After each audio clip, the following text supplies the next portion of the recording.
T-minus 10, 9, 8, The clock is operating. We're underway. Tranquility Base here. Endeavour, go at throttle. President Obama visits Queen Elizabeth in London and meets with the British Prime Minister David Cameron. After that, Mr. Obama attends the G8 summit in Deauville, France, where he is expected to hold talks with the leaders of Russia, France, and Japan. And the last stop, Poland, and possible talks with the Polish Prime Minister over the possibility of basing U.S. fighters in his country. Wir wissen von dieser sogenannten Umarmung, die nach der letzten Begegnung passiert ist. Also Michelle Obama den Arm um die Königin rumgelegt und die Königin dann als Geste genau das Gleiche getan. Also es ist eine sehr herzliche Beziehung anscheinend. Wir haben auch vorhin gehört mit regelmäßigem Telefonkontakt.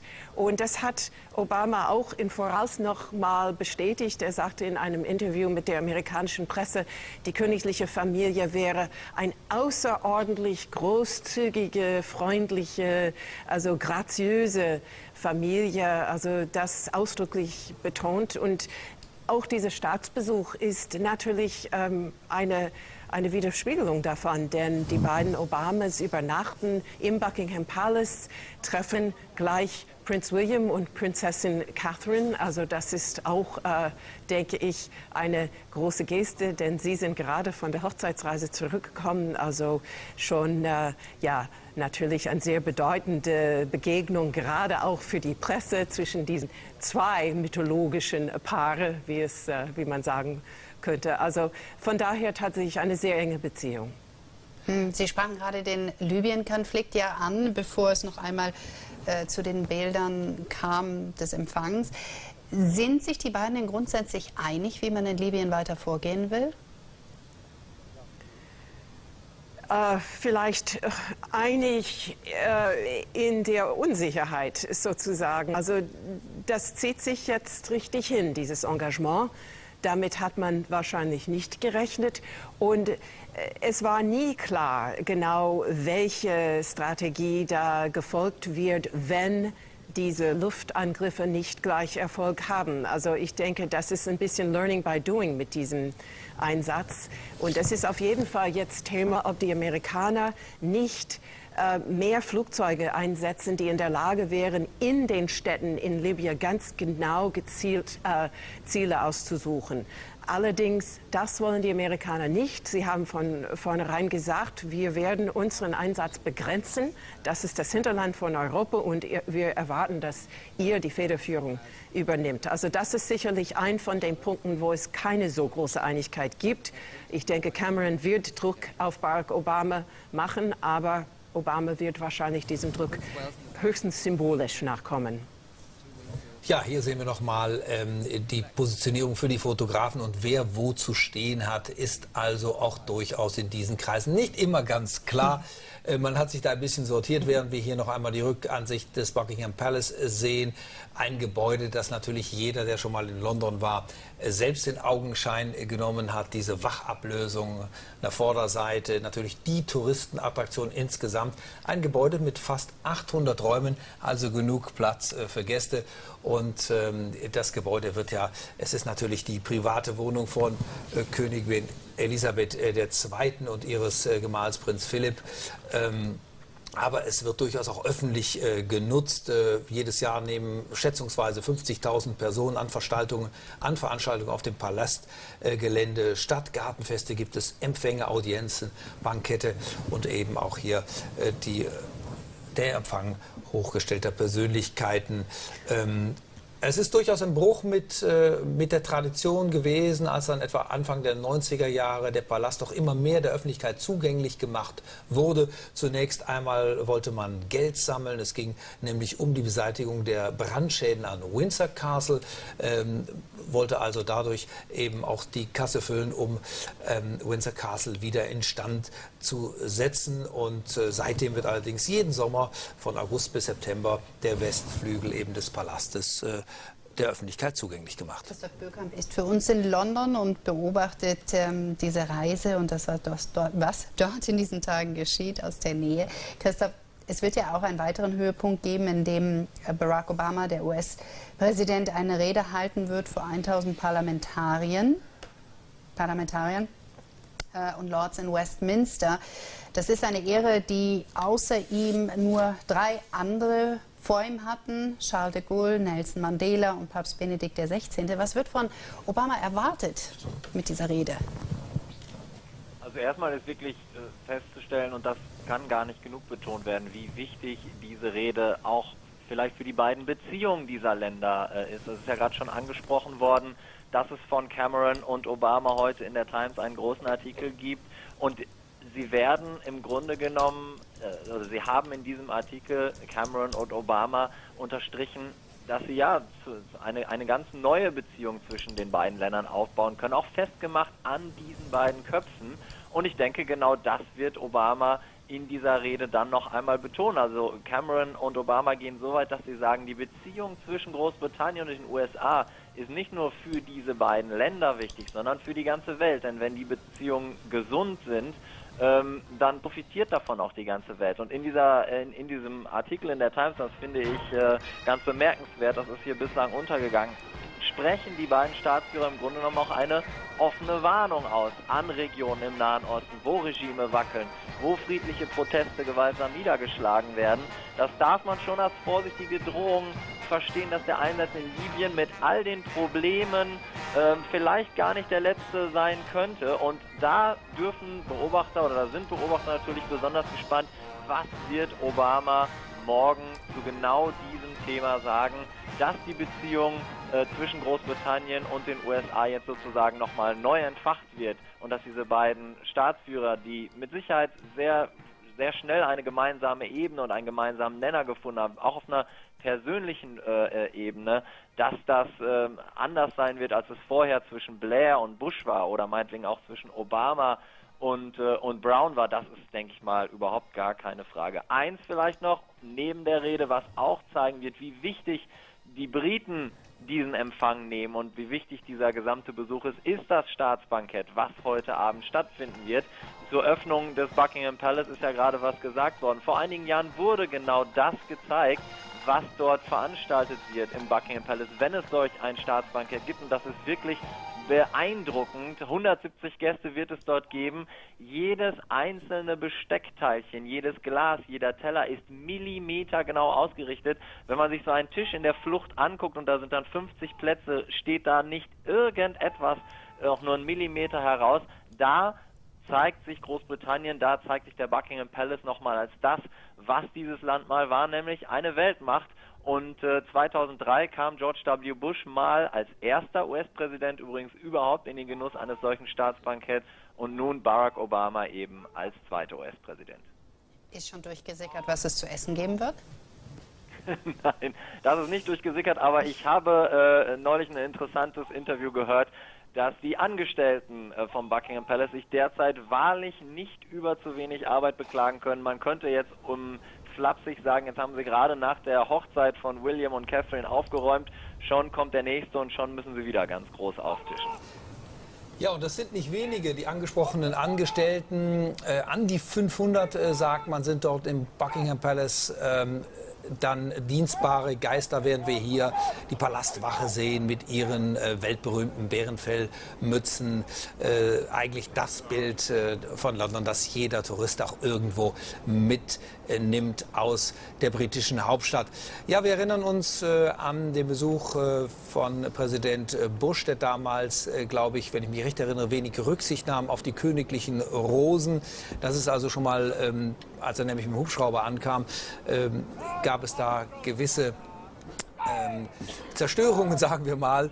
Das ist natürlich Mr. Obama schon besser gelungen, der heute eben dort ganz gefühlvoll vorgefahren kam, ohne weitere Vorkommnisse. Das natürlich hier zu Ehren des Präsidenten, denn die eigentliche Wachablösung, die ja viele Touristen auf der Vorderseite des Buckingham Palace auch täglich verfolgen, ist natürlich die traditionelle, und hier nun die Uniform, die wir alle kennen, zu Ehren des hohen Besuches, den wir leider im Moment nicht sehen. Da sind wir auf die Bilder angewiesen, die uns dort aus London erreichen. Für Sie, meine Damen und Herren, wenn Sie uns jetzt erst zuschalten, das sind Live-Bilder aus der britischen Hauptstadt US-Präsident Barack Obama ist zu Besuch mit seiner Frau bei der Queen. Ein freundschaftliches Verhältnis, wie wir eben gehört haben. Politisch gesehen geht es darum, das Verhältnis der beiden Länder wieder enger zusammenzuführen. Christoph, wir hören außerdem, dass London und Washington eine Gruppe für nationale Sicherheitsstrategie gründen werden. Worum geht es da genau? Weiß man das schon oder werden das erst diese Stunden und Tage ergeben? Ich bin mir vor allen Dingen gar nicht so sicher, ob Barack Obama und David Cameron da so viel involviert sein werden. Ich glaube, da wird wirklich vor allem bei dieser Gruppe darum gehen, dass sich die Köpfe der jeweiligen Geheimdienste noch mehr zusammensetzen, noch enger vernetzen. Und da wird es, denke ich, vor allem um das Thema Terror gehen. Denn wir wollen das hier nicht verschweigen. Die Tatsache, dass der Tod von Osama Bin Laden noch nicht so lange zurückliegt, ist natürlich auch hier in London ein Thema. Es ist keine Frage, die Briten sind geübt darin, solche Veranstaltungen, solche delikaten Staatsbesuche in puncto Sicherheit definitiv durchzuführen. Man hat gerade schon auf anderen Bildern gesehen, auf dem Dach des Buckingham Palace sind Scharfschützen postiert. Insgesamt gibt es 4.500 Extraschichten für die Metropolitan Police, für die Angestellten der Londoner Polizei.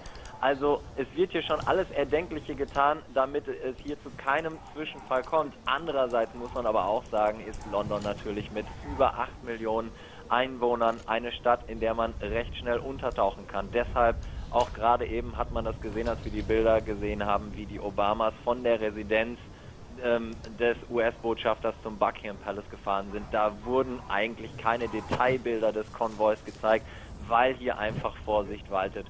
Und das Thema Terror wird, denke ich mal, das Nummer 1 Thema sein, wenn sich die Geheimdienste zwischen den USA und Großbritannien enger vernetzen. Was dann da sonst noch alles auf der Agenda steht, das haben Sie ganz richtig gesagt. Morgen ist der Tag der politischen Themen hier in London und ich denke, morgen werden wir dann auch mehr Klarheit haben. Nun ist dieser Besuch ja doch etwas schneller angekommen als gedacht, aufgrund der Vulkanasche, die sich im Moment ausbreitet. Was bedeutet das für eine Stadt wie London? Sie haben es gerade erwähnt, man kann eigentlich in ihr ganz gut untertauchen. Nichtsdestotrotz gibt es natürlich Sicherheitsvorschriften und Vorkehrungen, die eingehalten werden. Also ist man da jetzt noch so ein bisschen in Stress gekommen? Also zu sehen war keine Hektik, aber ich gehe mal doch ganz schwer davon aus, dass es unglaubliche Umplanungen im Hintergrund gab. Denn also uns hat die Nachricht ja auch erst gestern in den späten Stunden erreicht, dass Obama aufgrund der Aschewolke nun doch schon gestern Abend hier empfangen wird. Und wenn man die Bilder sieht, wer dann am Flughafen Stansted ankommt. Und na gut, da war dann eine kleine Militärabordnung, aber natürlich waren dann nicht Prince Charles und auch nicht Camilla, die ihn ja eigentlich begrüßen sollten. Und er stieg dann natürlich auch nicht in den Hubschrauber in Richtung Buckingham Palace, sondern flog dann in den Garten der US-Residenz. Übrigens interessanterweise der zweitgrößte Privatgarten in ganz London. Den größten Privatgarten, den haben wir da gerade gesehen, das ist nämlich der von Buckingham Palace. Also auch für seinen Hubschrauber genug Platz an der US-Residenz. Aber natürlich, da wurde jede Menge umgeplant. Plötzlich mussten Straßen gesperrt werden. Wenn man ganz ehrlich ist, ich wohne da in der Nähe.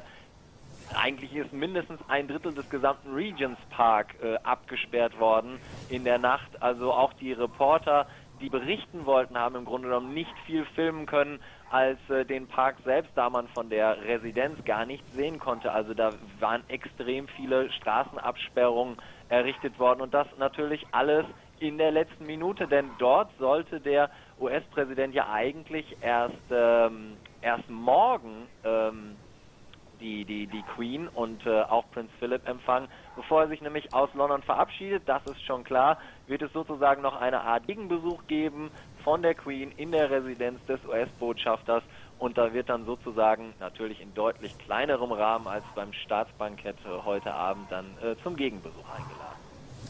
Ja, meine Damen und Herren, immer noch Live-Bilder aus London.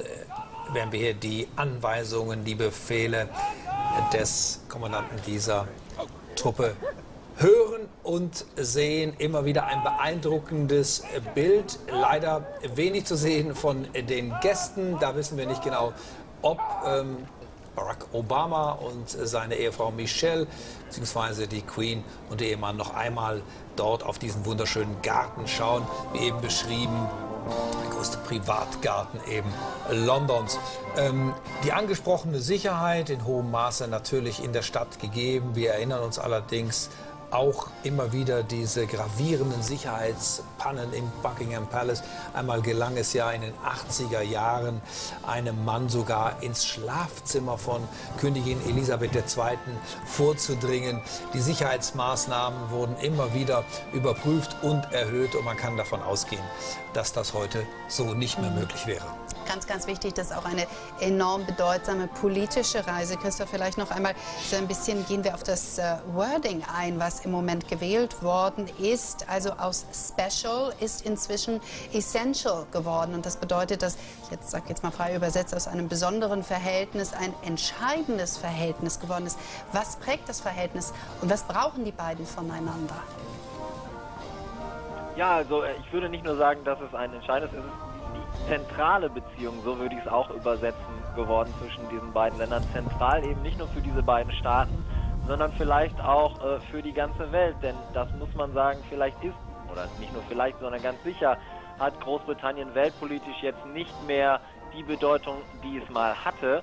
Trotz alledem, keine Frage, wenn ich das so sagen darf, funken diese beiden Länder auch schon historisch auf der gleichen Wellenlänge. Und das wollen sie natürlich international jetzt wieder aufnehmen. Ein Faden, den sie vielleicht so ein bisschen zuletzt verloren haben. Wenn man jetzt zum Beispiel auf Libyen guckt, natürlich ist die Kernaussage beider Staaten die gleiche, dass sie dort einschreiten wollten. Nur war Obama im Grunde genommen der sich von allen am längsten zurückgehalten hat und dann auch als erster gesagt hat, nun im Grunde genommen müssen wir zuschauen, dass wir dann da auch wieder herauskommen. Und die Gefahr besteht ja zweifelsohne, dass es da jetzt zu so einer Art Pattsituation kommt, die ja sicherlich keinem der NATO-Partner lieb sein kann. Und ich denke, das ist auch heute aus dem gerade schon angesprochenen Artikel in der Zeitung The Times deutlich geworden. Sowohl Großbritannien als auch die USA wollen mehr Engagement von den NATO-Partnern. Frankreich ist da ja schon, hat da ja schon in die gleiche Kerbe geschlagen. Und ich denke, wir werden, wenn Obama dann weiterreist zum E8-Gipfel, auch nochmal ähnliche Töne hören. Im Grunde genommen wollen die Franzosen und die Briten mehr Engagement von den USA. Die USA und die Briten, das ist heute deutlich geworden durch diesen Artikel, den Cameron und Obama gemeinsam in der Zeitung The Times verfasst haben, wollen aber auch von den anderen NATO-Partnern, dass dort mehr Engagement passiert, denn was natürlich alle Parteien nicht wollen. Und das würde vielleicht auch die Beziehung der beiden Staaten nochmal, sagen wir nicht schädigen, aber es würde definitiv zu Differenzen führen können, sollte der Prozess in Libyen sich noch weiter hinauszögern, sollte das Engagement der NATO-Partner sich noch weiter nach hinten verlängern, dann ist das sicherlich garantiert nicht nach dem Geschmack von Barack Obama, der, wie gesagt, das konnte man ja ganz eindeutig zwischen den Zeilen lesen, nur, ich sag mal, widerwillig mitmacht in der Form, wie die USA, wie Großbritannien und Frankreich es sich von ihm ja noch stärker erhoffen jetzt. Die NATO hat ja ihre Angriffe auf Ziele in der Hauptstadt Tripolis verstärkt und das heißt nun, dass London und Paris den Einsatz von Kampfhubschraubern vorbereiten, um eben mit ihnen Gaddafis Truppen präziser bekämpfen zu können. Ihrer Seite US-Präsident Barack Obama und dahinter sehen wir die Frau des US-Präsidenten und den Ehemann der Queen, Prinz Philipp, die sich also nicht nehmen lassen, einen Blick auf diesen größten privaten Garten zu werfen und vor ihm die britische Palastwache.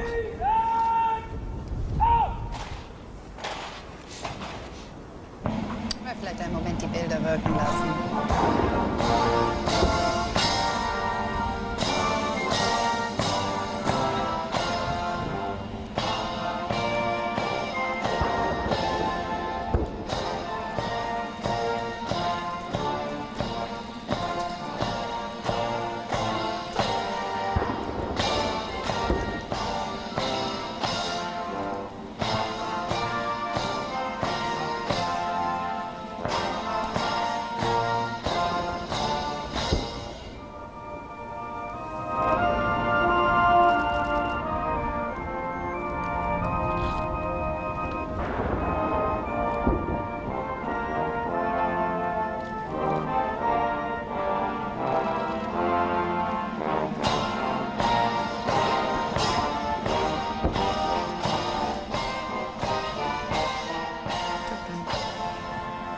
Also zu Ehren des Gastes die amerikanische Nationalhymne, eine Ehrerbietung an das Sternenbanner und natürlich nimmt der US-Präsident und seine Frau Haltung an, die Hand auf dem Herz, das also für den hohen Besuch.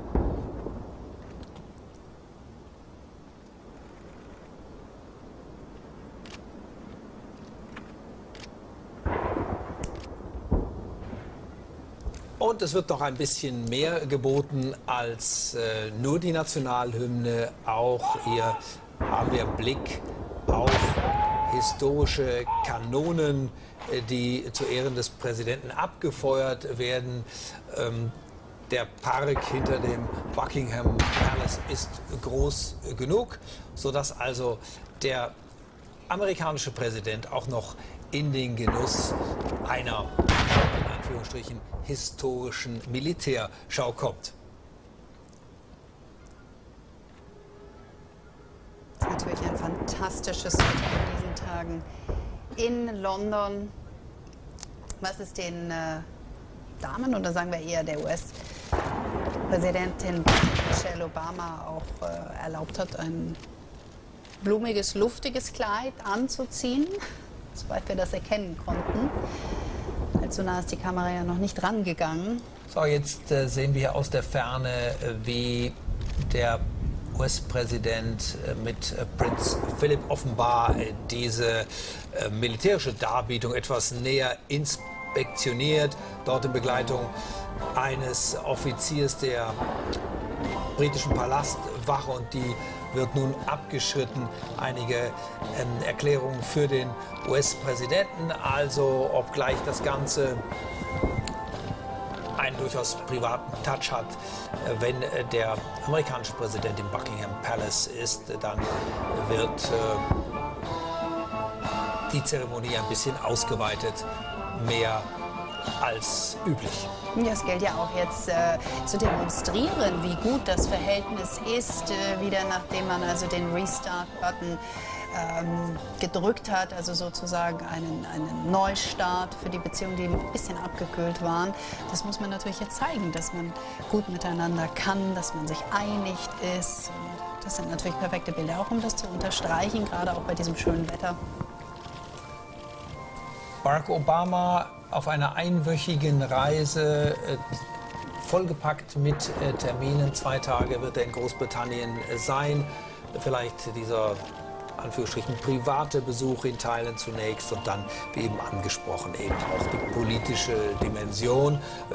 Auch hierzulande wurde gefragt, wieso kommt eigentlich der US-Präsident nicht nach Deutschland?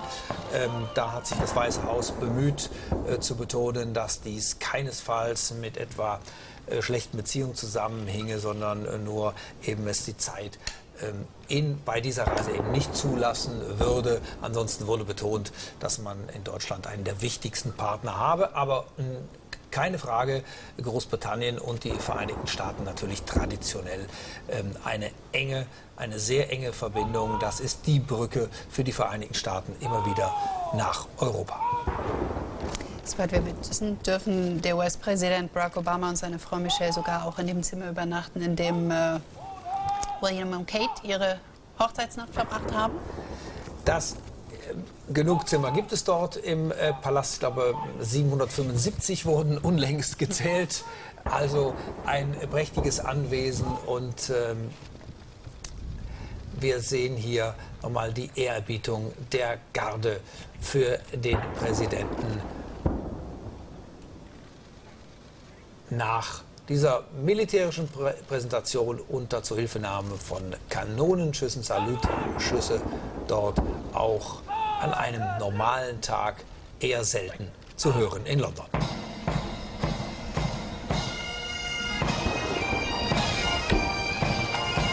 Melinda Klein ist für uns weiterhin auch da, unsere US-Expertin. Melinda, ja, etwas unangenehmer wird es ja auch erst Richtung Ende der Woche wahrscheinlich, wenn das G8-Treffen dann in Deauville ansteht. Was wird da im Rampenlicht stehen? Ja, ich denke, auch da werden wir eher Sicherheitskonzepte Themen hören. Übrigens morgen in dieser Rede vor beiden Kammern des Parlaments geht es nicht nur um die Beziehung zwischen USA und Großbritannien, sondern auch anscheinend über das transatlantische Verhältnis insgesamt, auch mit Betonung auf NATO.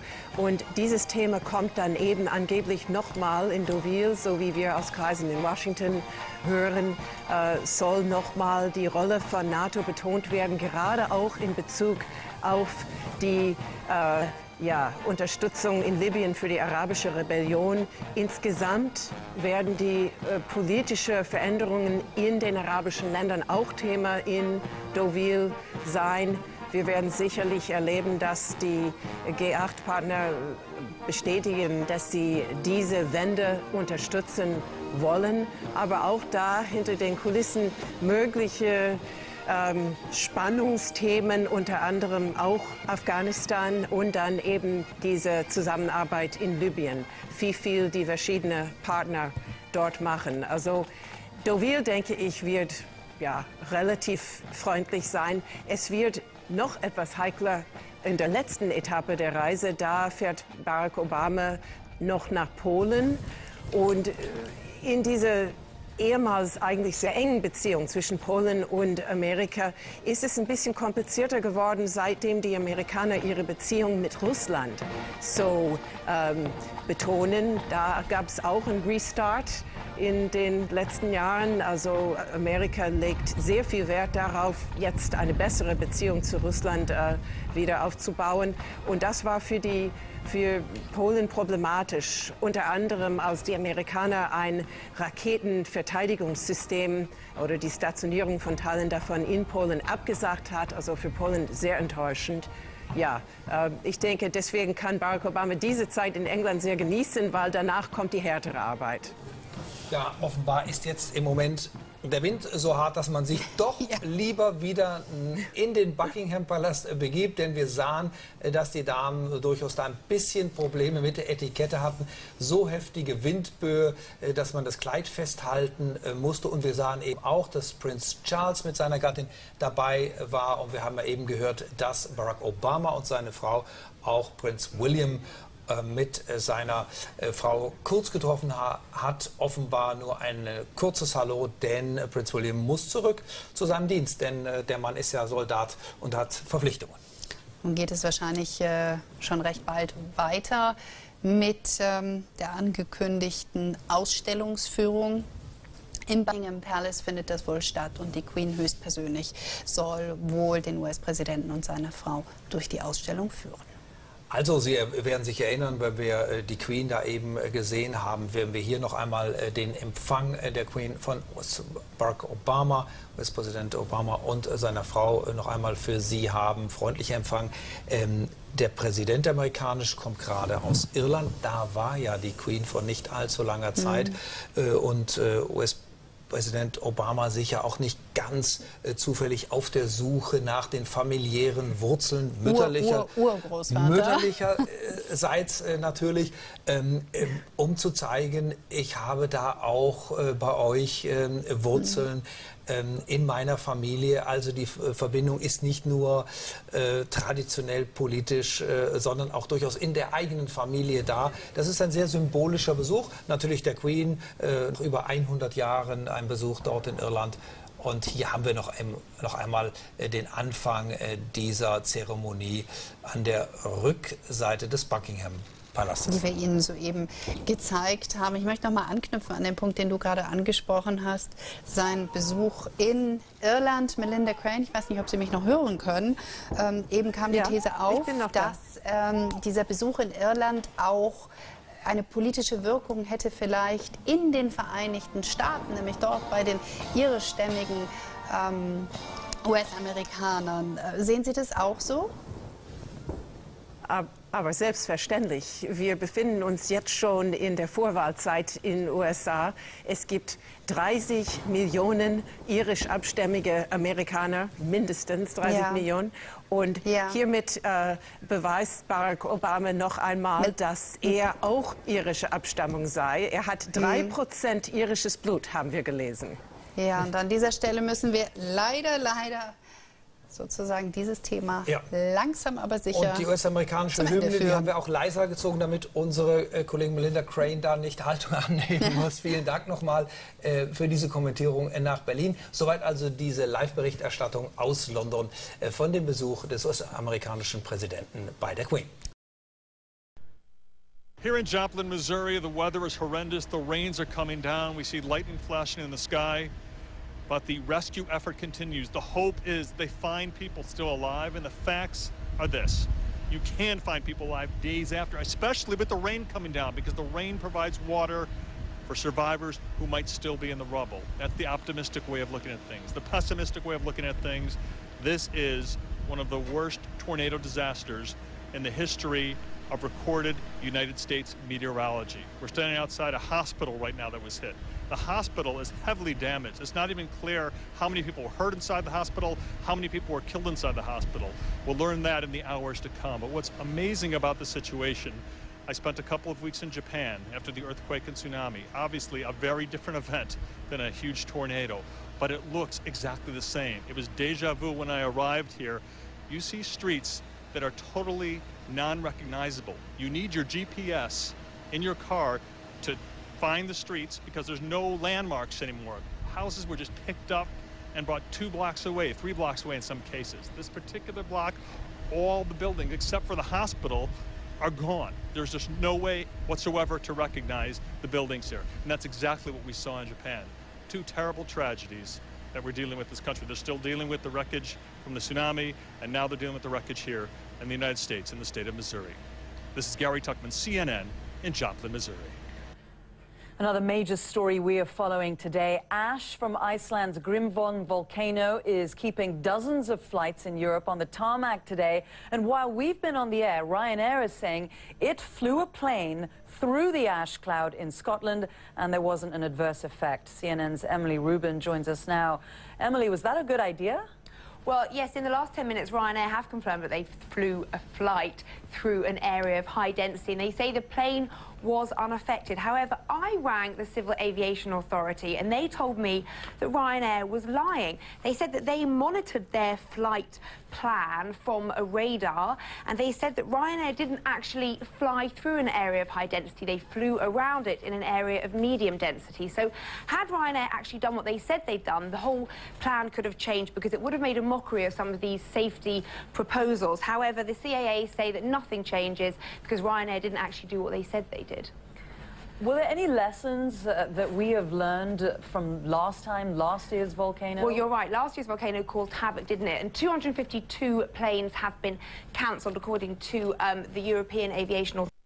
But let's just remind you of what happened last year, because it caused billions of dollars worth of damage to businesses. And what's happened is the CAA have changed the way that safety procedures work now. So they've categorized cloud areas according to the density of how much volcanic ash there is in the atmosphere. If it's a low and medium density area, well, it's very safe to fly through. However, if it's a high density of concentration, it is not safe to fly through. And what happened was, in the last volcano, if there was even 0.1 microgram of volcanic ash in the air, then planes would not be allowed to fly through it. However, they quickly reassessed that. So last year, it was raised to 200 micrograms per cubic metre. However, the CAA joined forces with engine manufacturers and they banged heads and they said, well, can we raise this level a bit higher? And so this year, the level has been raised to 4,000 micrograms per cubic metre, and the CAA says that means there should be far less disruption this time round, although one group aren't taking any chances. Barcelona are due to be flying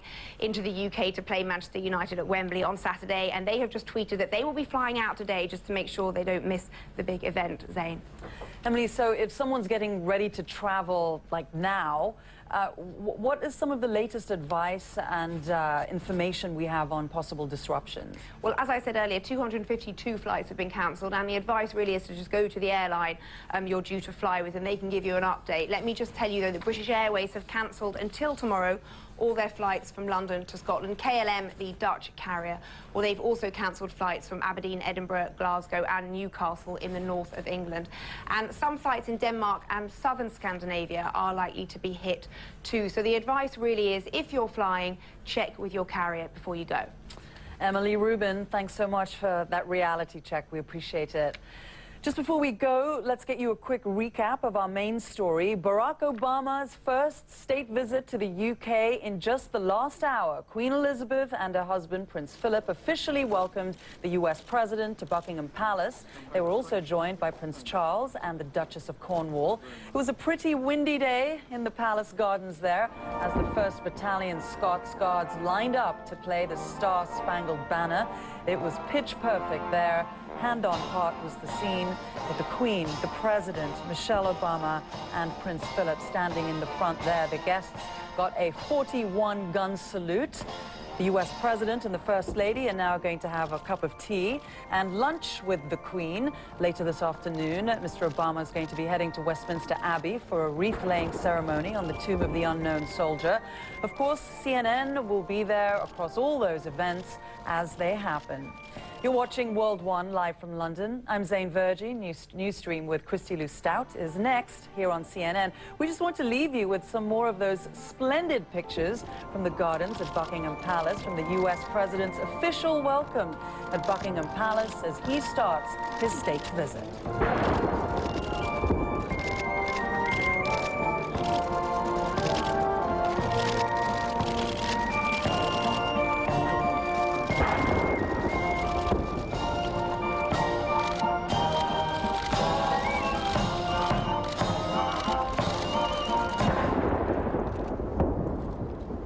And it is continuing to affect parts of European airspace and thousands of travelers.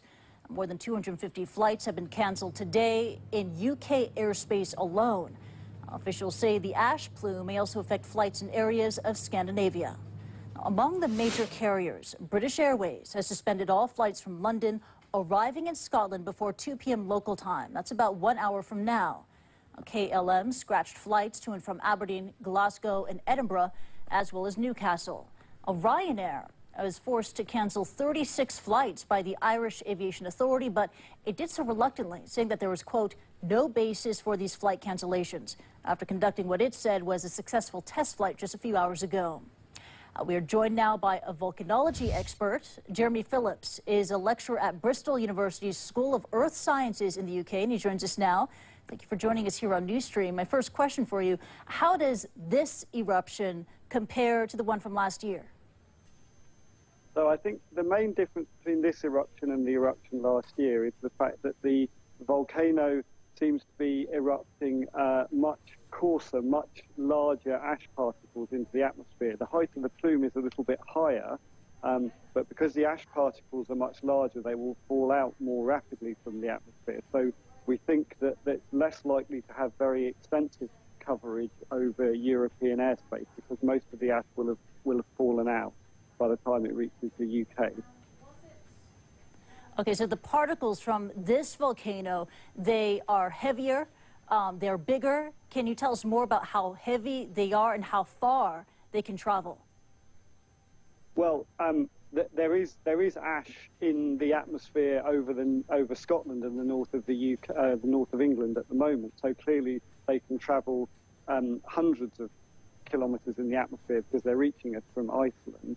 I mean, effectively, why the particles are larger is that the magma that's being erupted by the volcano and broken up into the ash particles is a different composition, and it tends to favour breaking up into these larger particles. The material is the ash is about the same density as the eruption last year, but just because the particles are larger, they tend to fall out.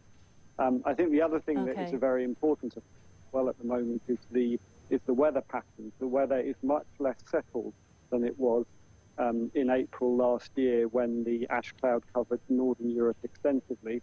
So I think that at the moment the ash is being transported off towards Russia to the east, Greenland to the west, and a smaller proportion of it is coming down south towards European airspace.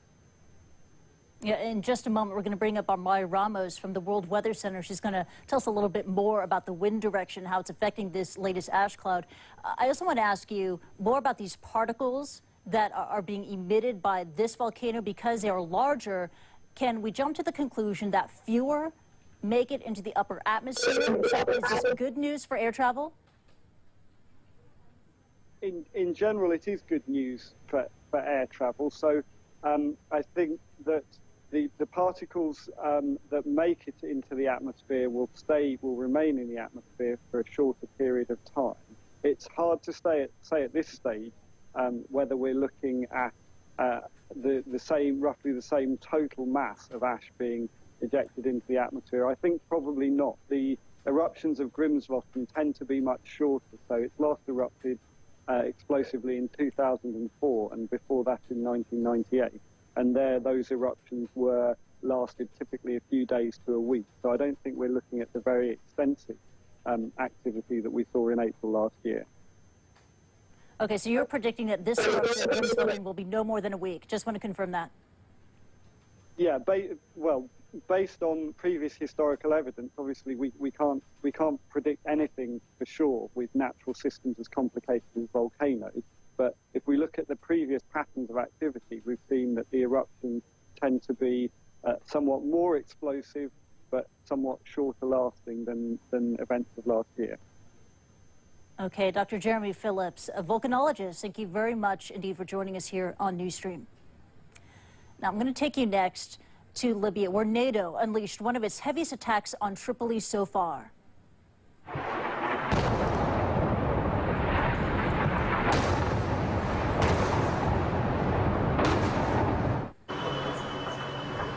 On this video, it was filmed in the early hours of Tuesday as at least 18 rockets struck the Libyan capital. Now, the smoke and the flashes you see, they come from near Libyan leader Muammar Gaddafi's Bab al-Azizia compound.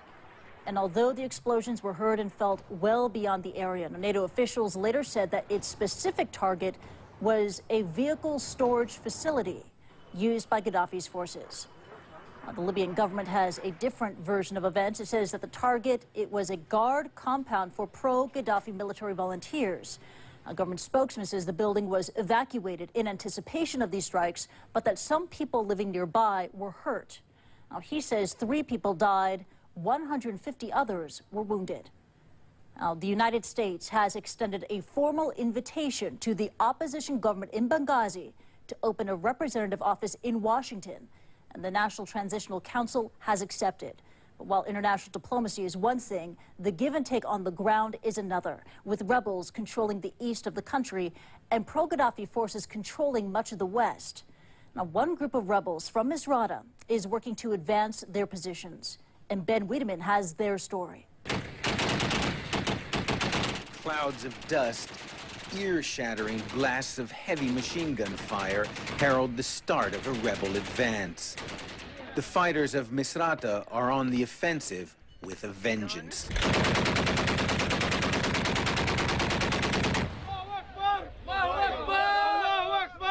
Half an hour's drive from the once beleaguered port city, civilians turned soldiers are going over the top, taking ground from an enemy who just a few weeks ago tried and failed to strangle Misrata.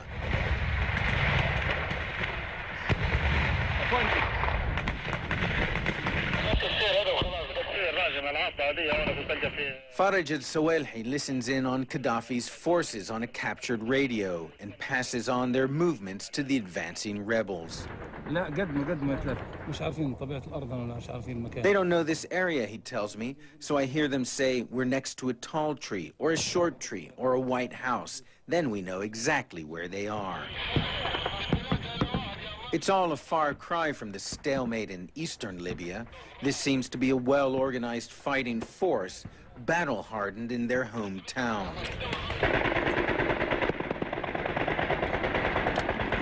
These fighters seem to know what they're doing. They've set up good defensive positions, and they've managed to move forward under gunfire in the direction of the town of Zlitan.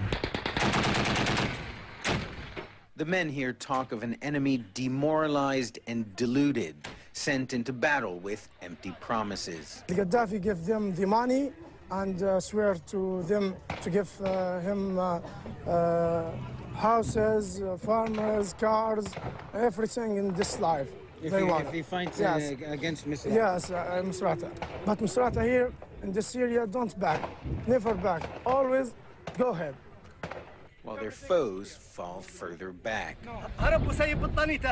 Says this fighter, they ran away and left their blankets. Nearby in the town of Daphnia, rebels fired down the main highway to the capital, Tripoli, a 2-hour drive from here. Earlier in the day, Gaddafi's forces tried to push forward, but were repulsed.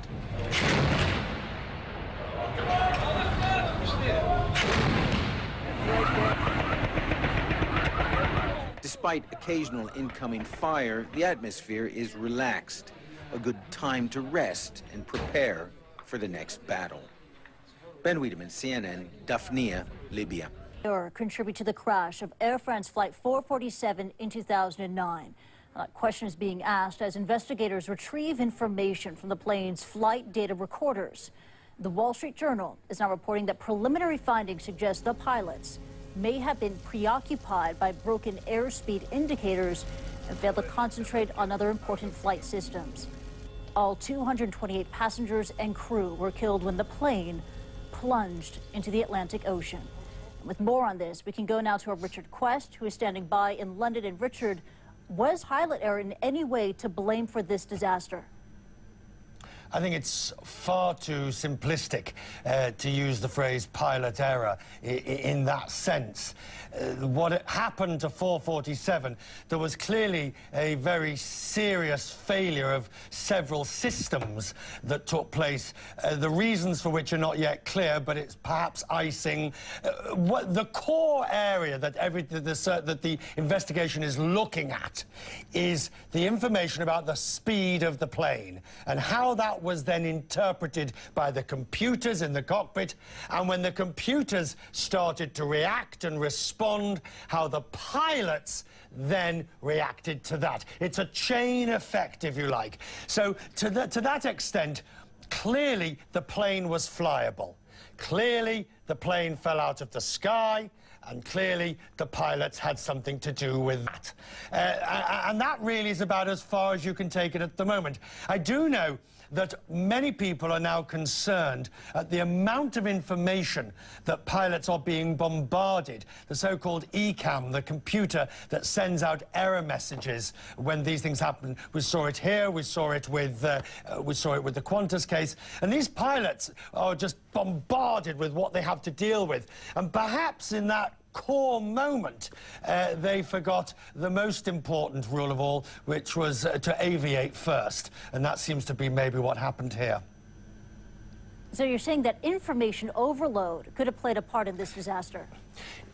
It was the middle of the night. They were flying in the most appalling conditions through a terrible storm, and all of a sudden, one of their core pieces of information, their raw data, seemed to be incorrect. The airspeed from the pitot tubes, we believe, which is fed into the ADR, which is part of the ADIRU, and that's a unit. And then the other areas of the plane start to send messages. The primary flight display, the auto throttle, the autopilot, all these different systems start to react to the information that they are receiving, perhaps inaccurate information.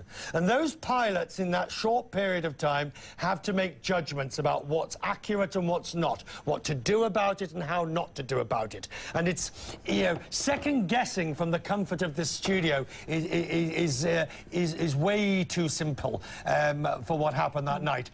Was pilot misjudgment a factor in this? There'll be little doubt about it. The plane shouldn't have come out of the sky. I've spoken to 3 pilots who all said this was an accident that shouldn't have happened. But the investigators will be looking exceptionally closely into why a flyable plane crashed in the middle of the night. An accident that shouldn't have happened. Richard Quest joining us live there. Thank you very much indeed for that analysis and insight there, Richard. I think we're going to continue to see that ash cloud spreading into parts of Western Europe, Northwestern Europe in particular. And actually, the latest advisory, the Volcanic Ash Advisory Center, is telling us that, yeah, even areas as far north as northern France could see an impact from this ash cloud as we head into the next 24 hours. And they're only doing this in 24-hour increments because the weather is very unstable across this area. And so there's going to be a lot of different factors. What you're looking at over here, the red, from the surface to about 20,000 feet. What does that tell you? If this is where the ash is going to be, planes, I guess, you know, would not want to be taking off and landing in this kind of situation. But you could theoretically go over the ash cloud. So if you have transatlantic flights, those could still be happening if they're not in these flying in or out of these areas. Now, one really important thing, Christy, that is different from this situation than what we saw last time. What I've learned is that they're not going to be closing the airspace this time around. Eurocontrol will not be closing the airspace. It's going to be up to the individual countries to do that for their areas. And it's also going to be up to the individual airlines to see if they are going to be flying depending on their assessment of the risk. So there's a lot of different layers here. There's a lot of different agencies that are going to be working on this to try to figure out what is going to be canceled. Now, we know that there's about 500 flights already that have been canceled in the northern parts here of the UK as a safety precaution. Now, notice that the ash cloud extends even into areas here to the north of Europe and through Denmark and southern parts of Scandinavia. And then in the higher elevations, 35 to about 50,000 feet, that's when we have to head back over here.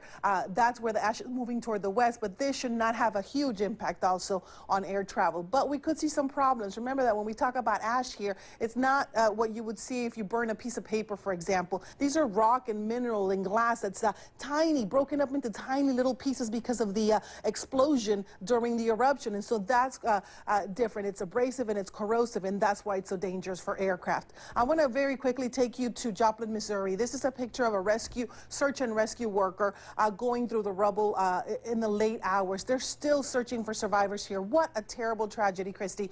We have learned that a preliminary assessment from the National Weather Service puts this tornado at the high end of what is called devastating, an EF4, close to 320 km/h winds. That's amazing. And of course, that kind of damage that we've seen has been tremendous. Again, the same area here across the central portions of the Midwest, including the area of Missouri, could again see damaging winds, hail, and tornado even as we head through the next 24 hours through the rest of the day today. A very dangerous situation again setting up in this region. Christy, back to you. Yeah, Mark, you know, some of the devastation we saw live here yesterday on Newsstream with Brian Todd on the ground there, absolutely mind-boggling to see. Maya Ramos there with the forecast. Now, more on the situation there in Missouri. Another body has been found in Joplin, where the governor says the death toll from Sunday's massive tornado now stands at 117. The devastation of the town, it is almost unfathomable. Some 2,000 buildings rather damaged or destroyed. Case Line filed this report. This will give you an idea of the devastation caused by the tornado that ripped through Joplin, Missouri last night. Over here you can see cars overturned. You can see debris scattered everywhere. Over here you can see a tree, or part of a tree, has actually gone through the rear window of this car. Behind that you can see an apartment complex. The residents say that this was actually a beautiful apartment building before 6 p.m. local time last night. It was normally just starting off with hail. I'm used to that, and then it just went insane afterwards. The winds were so strong it made my ears pop. I mean, my ears kept popping. The force, you know, the suction of it, I mean, it literally lifted up the ceiling and it dropped it back down on us. People are trying to grab everything they can out of their homes, and complicating the search and rescue effort, which is still ongoing, is the fact that another storm cell has just moved through here, bringing 60-mile-an-hour winds, quarter-sized hail. Here you can see the downed power lines. Over there you can see destruction as far as the eye can see. It's a sad event. Money can replace a vehicle. It's more about the lives that are lost. Now we've moved to a new location. This is actually a Home Depot almost flattened by this incredible tornado. The search and rescue teams have just arrived at this location. One of the concerns they have is a young lady here who has told us that her father and her uncle were shopping in this Home Depot when the tornado hit, and she believes they are still inside that rubble. My dad and my uncle are in there, and I'm hoping and praying to God they're okay. When was the last time you heard from them? Before the tornado hit. Oh, let's hope that they are okay. Now, Casey Wyan joins us now live from Joplin. And Casey, will more survivors be pulled from the rubble today? Christie, search and rescue crews certainly hope so. They're going to be clearing out 2 sectors of Joplin that they have not been able to completely search yet because the weather was so bad yesterday. As you can see behind me, it's a beautiful day here in Joplin, Missouri. If you can ignore these miles and miles of devastation, this is going to actually allow rescuers to get through more of these buildings, something they were prevented from doing yesterday. So they do believe that there's still hope that survivors could be pulled from this rubble. One of the other things that they're very concerned about, 1,500 people are still reported missing after this tornado. A lot of those people are expected to have fled town to try to get out of the path of the tornado. So they're hoping that when people come in and start to survey the damage to their homes, that they're going to be able to account for some of those 1,500 people that are still reported missing. They don't believe that that many people are still either alive or perished in the rubble of these homes. The rubble stretches 6 miles from one end of where the tornado hit to the other and 1 mile wide. So that's why this tornado was so deadly. Christy? You know, Casey, there's clear skies behind you, but more severe weather is in the forecast, planning to return to the area on Tuesday. So are the residents, emergency crews, local officials, are they all ready for another potential onslaught?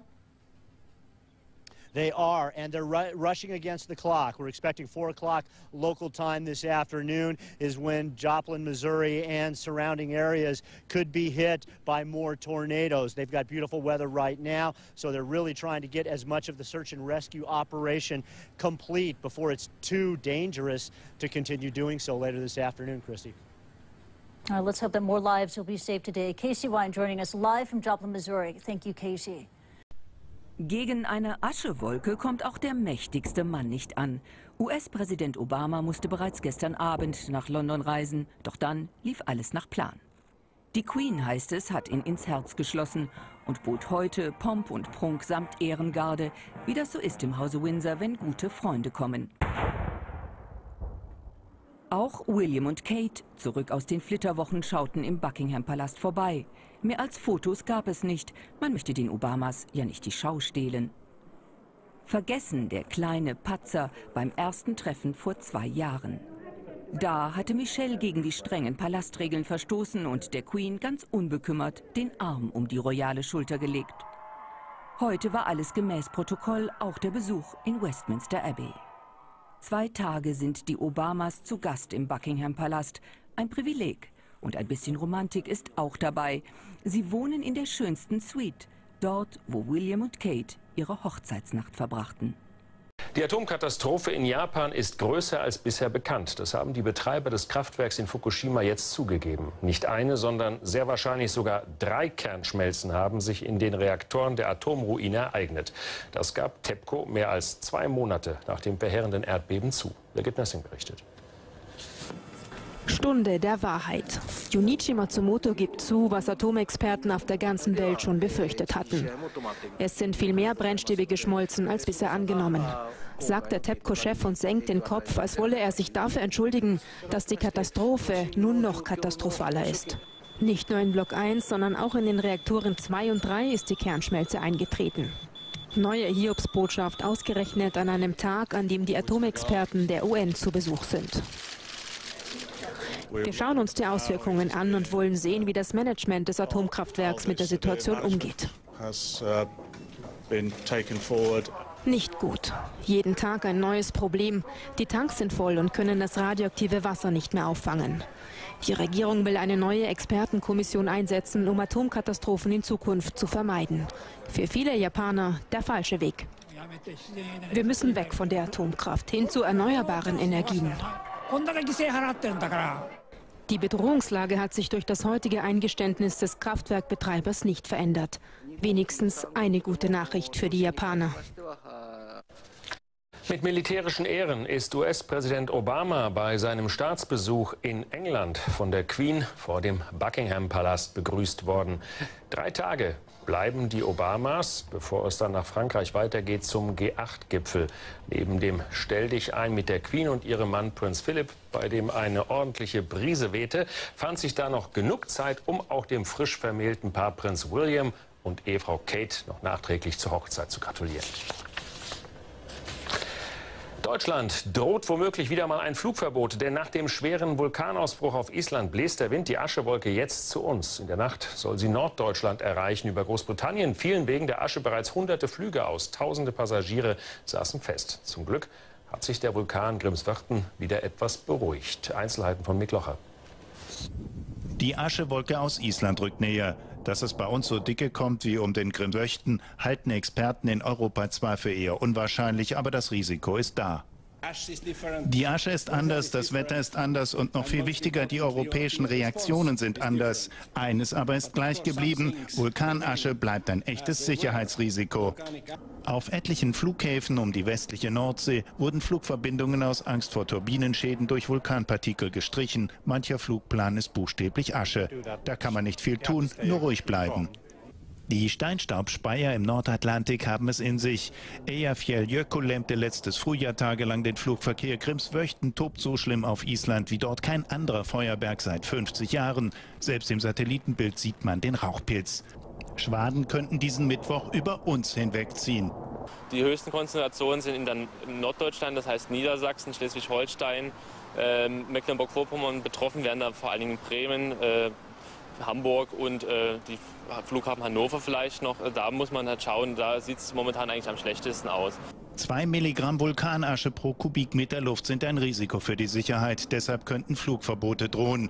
Die Animation zeigt den ungefähren Verlauf bis Mittwochnachmittag. Wer fliegen muss, sollte Zeit mitbringen. You're with the Hub with me, Nick Gowing, live outside Buckingham Palace in London. The main headlines. Here, a royal reception for President Obama. He starts a 3-day state visit to the United Kingdom.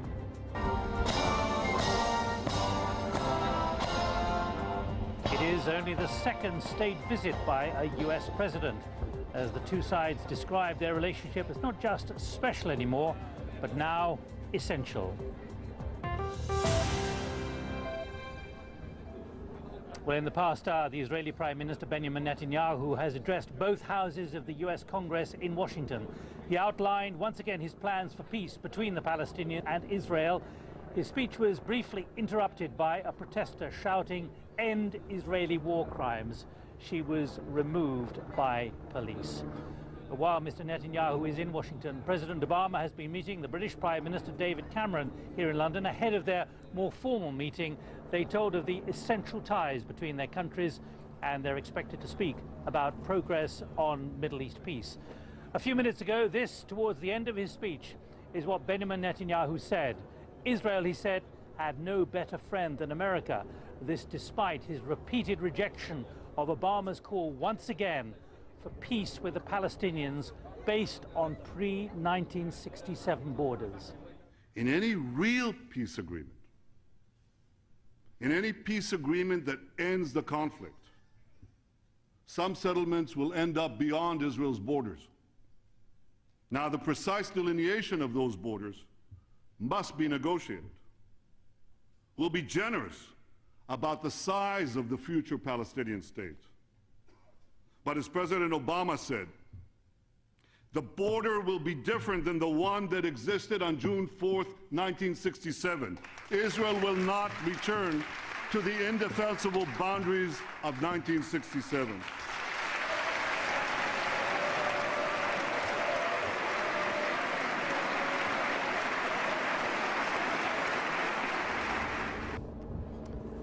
There you have Benjamin Netanyahu a few minutes ago. Well, let's go live from here in London to Ramallah, to the Palestinian negotiator Mohammed Shawah. Thank you very much indeed, Mohammed Shawah, for joining us. Let me ask you first of all, when you hear Mr. Netanyahu say a few minutes ago that there will be the possibility of lasting and forging a lasting peace with the Palestinians, he asks himself, why can't there be peace?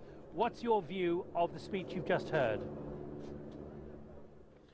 Well, very simple. It's just simply what he has just said is a recipe for a non-peace. This is really what we have been trying to achieve for quite some time. Netanyahu does not want to share Jerusalem. Netanyahu does not want to go back to the 1967 border. Netanyahu wants to keep military presence in the Palestinian territory west of the River Jordan. Netanyahu wants to annex blocks. And speaking about urban areas which we call illegal Jewish settlements in the Palestinian territories. So speaking about lasting peace with all the things that he spoke about is really a recipe for a non-peace scenario, is the recipe for maintaining the status quo rather than really taking things forward. We were hoping that Mr. Netanyahu to at least say... Let me put to you what Mr. Netanyahu has just said. He said, I've said I will recognize a Palestinian state. Why will Mahmoud Abbas not stand before his people and say, I accept a Jewish state? Well, simply because when Netanyahu says, I accept a Palestinian state, for us, we don't want a Mickey Mouse state that has really no borders defined to be terms of reference on the basis of 1967.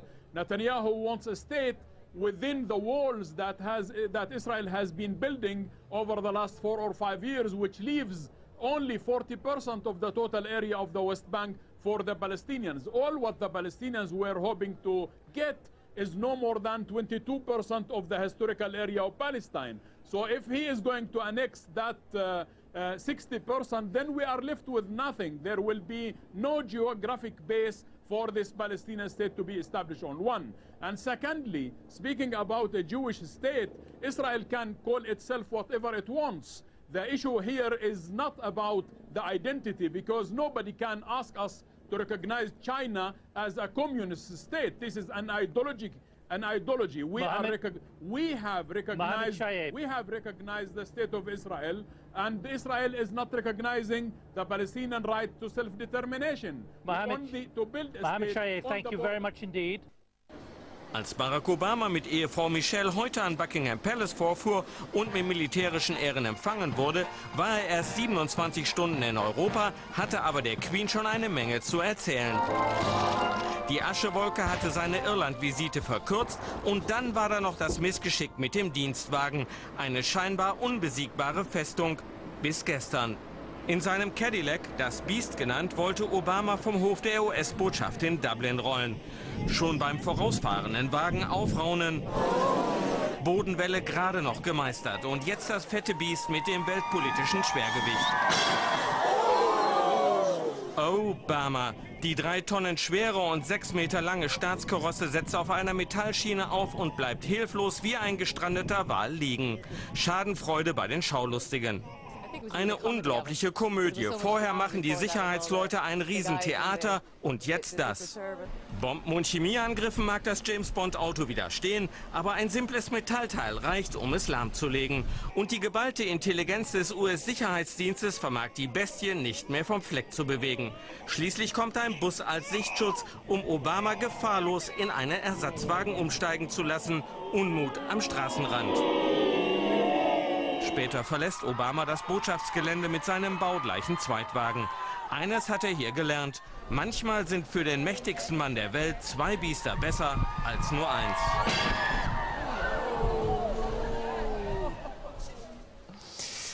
Die NATO hat in der Nacht die bislang schwersten Angriffe auf ein einzelnes Ziel in Libyen geflogen. Nach Angaben des Militärbündnisses bombardierten Kampfflugzeuge einen Fuhrpark in Tripolis nahe des Hauptquartiers von Machthaber Muammar al-Gaddafi. Westliche Journalisten berichten, noch in ihrem mehr als 2 Kilometer entfernten Hotel sei durch die Wucht der Einschläge der Putz von der Decke gefallen. Insgesamt flog die NATO nach eigenen Angaben bislang 3000 Angriffe in Libyen. Bald sollen auch Hubschrauber zum Einsatz kommen. You might prefer to call movies. In return, British films and theatrical productions have achieved considerable success in your country. This exchange of people and projects has enlarged and invigorated our common language. Although I think you will agree, we do not always use it in quite the same way. Mr. President, I firmly believe that the strength of our links and many shared interests will continue to ensure that when the United States and the United Kingdom stand together, our people and other people of goodwill around the world will be more secure and can become more prosperous. Ladies and gentlemen, we are here to celebrate the tried, tested, and yes, special relationship between our two countries. I therefore ask you now to join me in raising your glasses to the continued health, happiness, and prosperity of the people of the United States of America, and especially to the health of President and Mrs. Obama.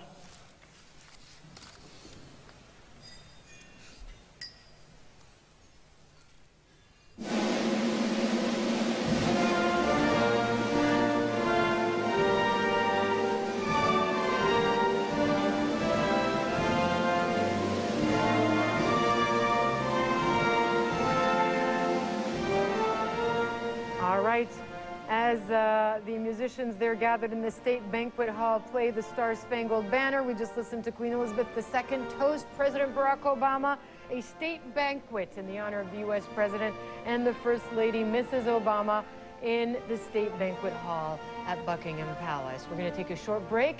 We'll be right back. You're watching CNN.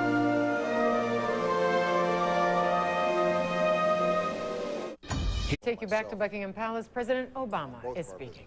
To Buckingham Palace. I bring warm greetings from tens of millions of Americans who claim British ancestry, including me through my mother's family. I bring warm greetings from Malia and Sasha, who adored you even before you let them ride on a carriage on the palace grounds. Prime Minister Cameron, Mrs. Cameron, distinguished guests. It is a great honor to join you again in this great country as we reaffirm the enduring bonds between our two nations and reinforce this special relationship.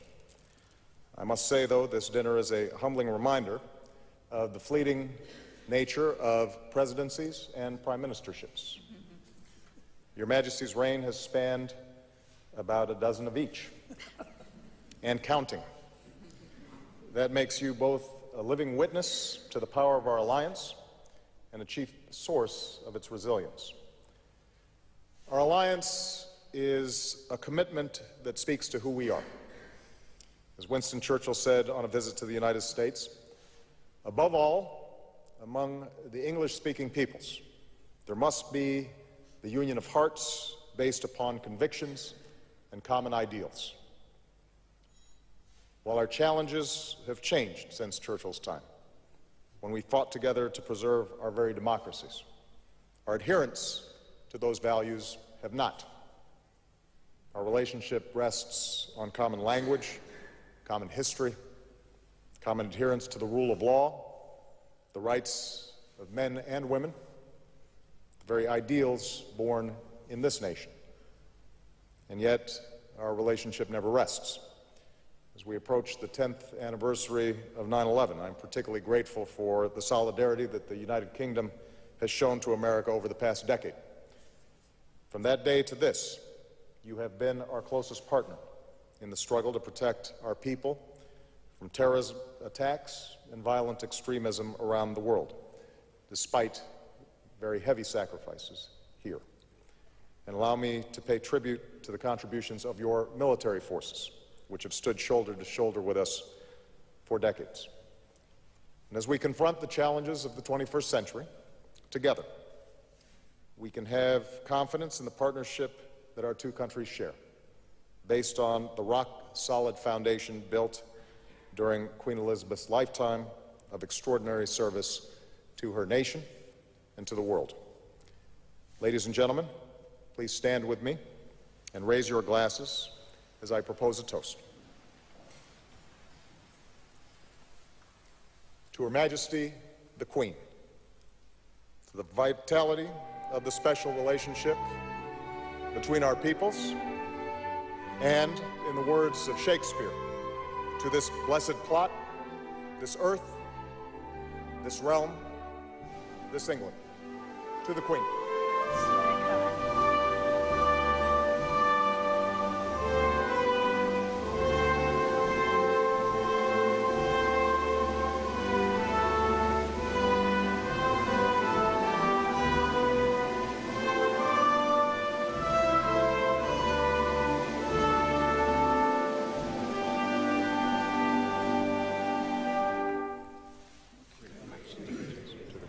God Save the Queen being played once again in the State Banquet Hall at Buckingham Palace. President Barack Obama of the United States toasting Queen Elizabeth II as she hosts him in London at Buckingham Palace. This is only the second time an American president is honored in this way.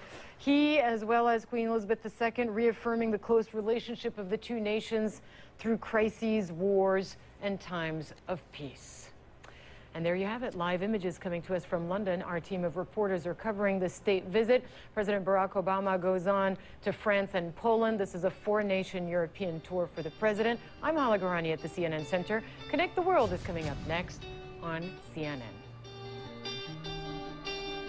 A palace official earlier today said there's a genuine spirit back and forth here, and they tried to show that. It's very rare. This queen has only had 2 U.S. presidents here for state visits, former President George W. Bush and now President Obama. And I think also what's interesting is how much detail goes into all of this. You know, one Royals expert was telling us earlier today they actually have someone with a measuring tape that measures how far apart the wine glasses are for the state dinner. I'm normally nervous about which roll to eat, whether it's on the left or the right. I would be out of my mind if I had to deal with how far apart are the wine glasses. And you know, tonight the Obamas are going to be sleeping here at Buckingham Palace in the suite that William and Kate used on their wedding night. A fact for you, if ever there was one. The supper has just started, the state dinner tonight. Just before that, of course, we had a toast by the Queen and by the U.S. President. Let's have a listen to what he said. To Her Majesty, the Queen, to the vitality of the special relationship between our peoples, and, in the words of Shakespeare, to this blessed plot, this earth, this realm, this England. To the Queen.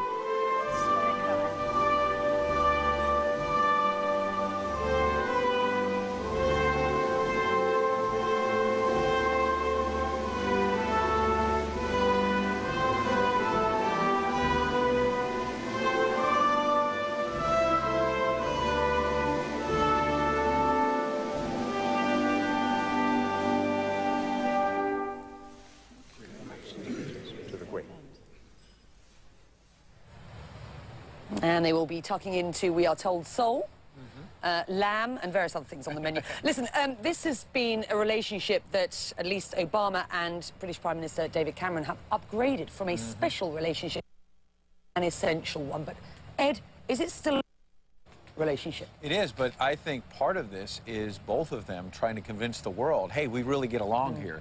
Because there has not been the same kind of warmth between these two leaders that we saw, for example, that Tony Blair had with both a Democrat and a Republican in Bill Clinton and George W. Bush. And so I think that's what that ping-pong game was all about. Like, look, we're both human beings here. You know, Barack Obama is accused of being too chilly, professorial. David Cameron and he haven't connected and all that. So they're out there and they're whiffing at the ping-pong ball. It didn't look like, as we said, the Prime Minister had such a great day. At one point, though, when he had a good shot, Barack Obama gave him sort of a high five. I mean, they're trying here is the point. And what White House officials are saying is that in this bilateral tomorrow, in a speech to Parliament, President Obama is going to say that it is special and essential because both countries have been through a lot together over the last decade. I mean, the divisiveness of the Iraq War. They've had tough moments with Afghanistan and with the international financial crisis as well. But the point the president's going to try to make tomorrow through all of these events is we're turning the corner now together. If you look at the battle against Al-Qaeda, for example, just in the last couple of weeks, Osama bin Laden being killed. The international, the global recession is still stubborn. It's still difficult for both of these countries, but they feel inside the White House, and I expect at 10 Downing, that they're starting to turn the corner, and I think maybe that will help bring them them together. All right, Ed Henry's travelling, of course, with the President, our White House correspondent here in London with us this evening. We're going to do a lot more on this relationship as we move through this hour. The US and British leaders say their essential relationship can be a powerful catalyst for change, citing the international mission in Libya, for example. Yet despite a 2-month-old bombing campaign, the conflict there drags on. So NATO is turning up the heat. Loud explosions rocked Tripoli earlier today as NATO warplanes unleashed their heaviest bombardment of the Libyan capital to date, trying to deliver a decisive blow to Muammar Gaddafi's regime. I want to take you to Tripoli now and to Nema Elbagir for more. And Nema, described by some as a bombing blitz, it seems NATO is determined to make its presence felt. Who or what was the target today? Well, it started about 1 a.m. local time, Becky, and it really is the most intense we have seen so far. Within half an hour, we counted over a dozen explosions very close to our hotel, very close to the Gaddafi Bab al-Azizia compound. NATO said that the target was a vehicle storage facility that has been used in providing vehicles that have been carrying out attacks on civilians. The Libyan authorities say that it's a Libyan auxiliary force center that had been emptied out because they were expecting it to be hit, but because it is still in a residential area, nonetheless, they said 150 people were injured and 3 people were killed. This comes, of course, Becky, as President is seeking congressional backing for the continued U.S. presence. Although the U.S. no longer has the lead in this NATO operation, there are still two U.S. Predator drones that are involved in hitting targets. And there did seem to be a sense that they wanted to show the U.S. Congress and the world, indeed, that they were, that the end was in sight, that they were at the point now where they are sending decisive messages, Becky. Und damit willkommen bei Nano. Eine gewisse Hektik macht sich in Europa breit. Präsident Obama fliegt früher als geplant nach London. Der FC Barcelona zieht seinen Flug zum Champions-League-Finale vor. Der Vulkan Grímsvötn auf Island speit und der Flugverkehr in Nordeuropa stottert bereits. 250 Flüge sind schon gestrichen worden und bald schon könnte die Aschewolke Norddeutschland erreicht haben. Hier sehen Sie mal im Satellitenbild, wie der Vulkan seine Schwaden in die Atmosphäre geschossen hat und wie die Wolke sich dann ausgebreitet hat. Wir schauen mal, was in Island momentan los ist. Gletscherseeromantik auf Island. Hier am Jökulsárlón scheint die Welt auf den ersten Blick noch in Ordnung. Doch auch die schmelzenden Eisblöcke sind inzwischen von einer dicken Ascheschicht bedeckt. In dieser einzigartigen Naturlandschaft im Südosten Islands tummeln sich normalerweise Touristen. Doch jetzt sitzen sie auf gepackten Koffern im Hotel und warten. Warten, dass der Ascheregen aufhört und sie sich in Richtung Flughafen aufmachen können. Wir hatten letzte Nacht und heute Morgen gehofft, dass wir die Straße wieder freigeben können. Aber dann wurde es wieder westlich von hier dunkler, wie Sie hinter mir sehen. Doch dort wartet dann der nächste Hindernislauf. Nicht nur auf isländischen, sondern auch schottischen, dänischen und norwegischen Airports ging heute oft nichts mehr. Inzwischen hat die Aschewolke sich vom Zentrum Islands weiter ausgebreitet und nun auch den mitteleuropäischen Luftraum erreicht. Unterdessen spuckt Grímsvötn weiter tonnenweise Asche in die Atmosphäre. Ein schaurig schönes Naturschauspiel.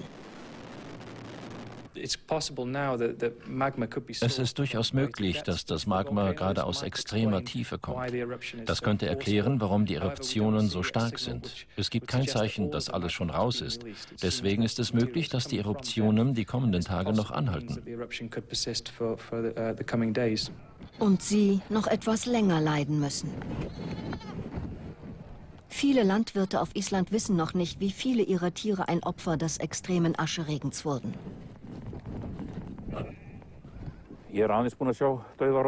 Ich schätze mal, ich habe noch 260 Schafe draußen. Ich habe tote Muttertiere und Lämmer gesehen. Klarheit gibt's wohl erst später. Island, die große Insel im Nordatlantik. Ein Fleckchen Erde mit 2 Gesichtern. Ja, da werden Erinnerungen wach. Vor gut einem Jahr ging in Europas Luftraum wegen einer isländischen Aschewolke gar nichts mehr. Millionen Reisende saßen fest, der Kontinent war im Chaos, die Luftaufsicht der verschiedenen Länder widersprach sich. Die Motorenhersteller konnten nicht genau sagen, welche Partikel eigentlich schädlich sind. Nun, jetzt wird sich zeigen, was man daraus gelernt hat. Für Journalisten ist der Ausbruch jetzt mit einer erheblichen Erleichterung verbunden. Denn Grímsvötn lässt sich ja einfach aussprechen. Grímsvötn. Viel leichter als Eyjafjallajökull. Eyjafjallajökull. Wie lange mussten wir dafür üben?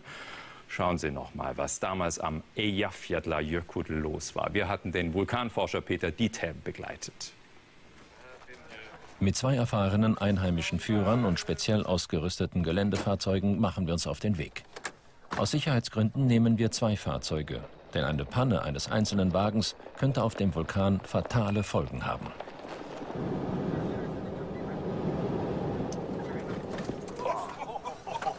Die Route ist rau. Schon bald erreichen wir das Sperrgebiet. Wir müssen die Luft aus den Reifen ablassen, damit sie auf dem Geröll und dem Gletscher besseren Halt finden. Wir versuchen, den 1600 Meter hohen Krater über die Westflanke zu erreichen. Wie nah werden wir kommen? 800 Meter vielleicht? Das Gelände wird steiler.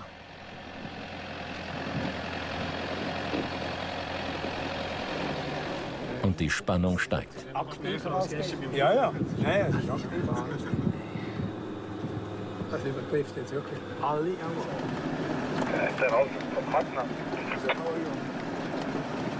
Dann ist er da, der große Moment für den Vulkanforscher Peter Diethelm. Yes! Das ist das Größte, was man sich vorstellen kann. Das schlägt jetzt alles. Das schlägt alles. Das ist der nackte Wahnsinn. Schau dir das an. Ist das ein Bild? Look das an. Yes. Leck, ist das ein Bild. Leck, ist das ein Bild. Eine gigantische Rauchsäule. Überall zentimeterdick Asche. Und eine erste Entdeckung. Also, wenn wir da sehen... Hier sehen wir ein großes Loch. Es ist sicher 3 Meter tief in den Gletscher hineingeschmolzen.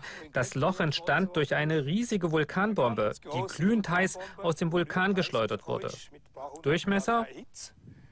Etwa 1,20 Meter mal 70 Zentimeter. Schätzungsweise etwa 4 Tonnen schwer. Das zeigt, dass man hier nicht immer sicher sein kann. Hier landen tonnenschwere Blöcke. Es hängt davon ab, wie sich die Windrichtung verhält. Es kann die ganze Eruptionssäule in diese Richtung lenken. Dann fliegen Blöcke der verschiedensten Kaliber herunter, inklusive der ganz großen Kaliber. Dann kommen Gaggels von jedem Kaliber natürlich da runter, inklusive die ganz großen Kaliber. Doch der Wind weht günstig für den Vulkanforscher. Peter Diethelm kommt dem Krater immer näher. Unglaublich. Aus nur 300 Metern blicken wir in den Schlund des Vulkans.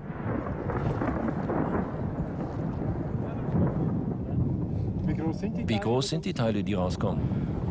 Die Teile können die Größe eines Lastwagens haben. Sie können aber auch ganz klein sein. 1 Mikron, winzig klein, 1/1000 eines Millimeters. Das ist Asche. Das ganze Spektrum ist dabei.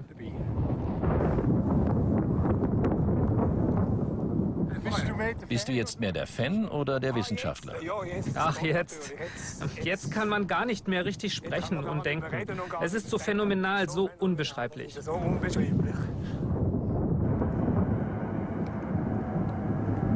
Die Eruptionen werden immer stärker. Lavabrocken fliegen Hunderte von Metern in die Höhe.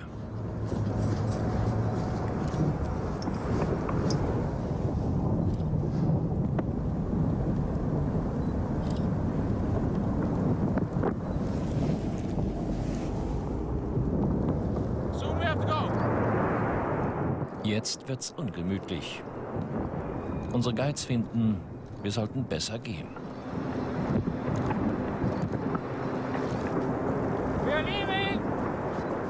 Wir müssen weg. Bitte nur noch 1 Minute. Hey Jungs, der Wind hat gedreht. Rasch sammelt Peter Diethelm noch Proben der Vulkanasche für die wissenschaftliche Analyse ein. Dann ein letzter Blick zurück zum Eyjafjalla. And we just showed you some video coming out of Joplin. Of course, we talked about the storms that happened there earlier this week, but according to the National Weather Service, it looks like based on Doppler imagery, we did get a report of a strong tornado that possibly touched down in Denning, Arkansas. As I show you on the radar right now, anywhere you're seeing in red, we still do have a tornado watch box in effect, and that's for Arkansas as well as parts of Missouri. Now, if I take you over to this Google Earth, this is Denning, Arkansas. We do have a report that one person died. This is a rural town, but based on the imagery, the National Weather Service has told CNN that it looks like this area may have suffered widespread damage. Reportedly, the tornado roughly about 1 mile wide is what they're reporting right now. Of course, we have to wait until tomorrow to go back before the National Weather Service goes out there and surveys that damage, of course, to find out for sure whether or not it was, in fact, a tornado that touched down. But I can tell you this, it looks like based on imagery, there was some damage there, and that is actually coming back from reports of a bit of a debris ball being reflected back on the radar imagery. As I go through Tuesday, as well as through Wednesday morning, we're still going to continue with that threat for severe storms. Anywhere in the orange shading, we're going to have that moderate threat for storms to produce some tornadoes as well as damaging wind. Anywhere in the yellow, we're talking about a slight risk, but even for Arkansas, parts of Missouri, as well as Oklahoma that dealt with strong tornadoes yesterday, we're still dealing with that severe weather threat. Zane, we'll send it back over to you. Of course, we'll have more updates as we go throughout the next 2 hours. Jen Delgado, thank you so much. Was sich den Tornados in den Weg stellt, wird zerstört. In diesem Fall trifft es einen LKW in der Nähe von Oklahoma City. Was von ihm übrig bleibt, ein Beispiel für die Kraft, mit der diese Wirbelstürme über das Land ziehen. Zu erkennen sind sie immer wieder an den bedrohlichen Windhosen. Für Vorwarnungen aber bleibt in vielen Fällen zu wenig Zeit.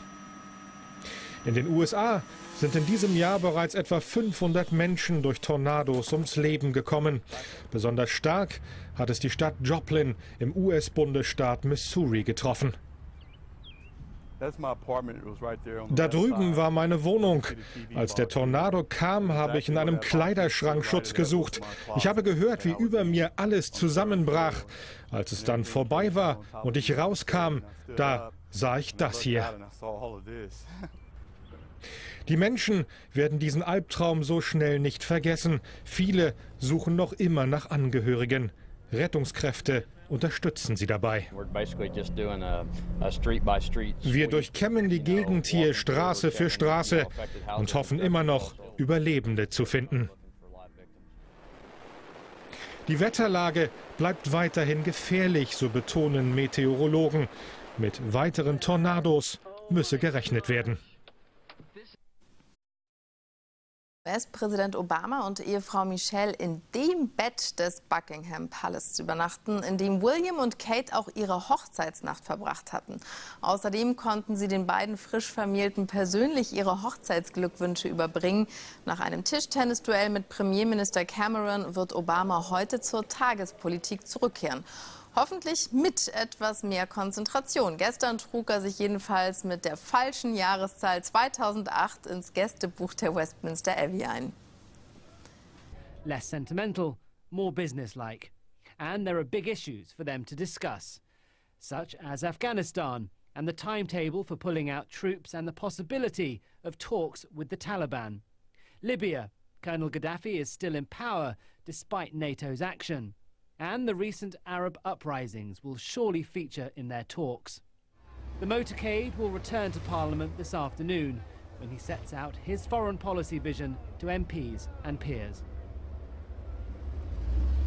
And right, so reporting, let's go live to Downing Street now to our political correspondent Naomi Grimley, because the First Lady and David Cameron's wife are holding a barbecue there today, but that also links in to the situation in Afghanistan, doesn't it?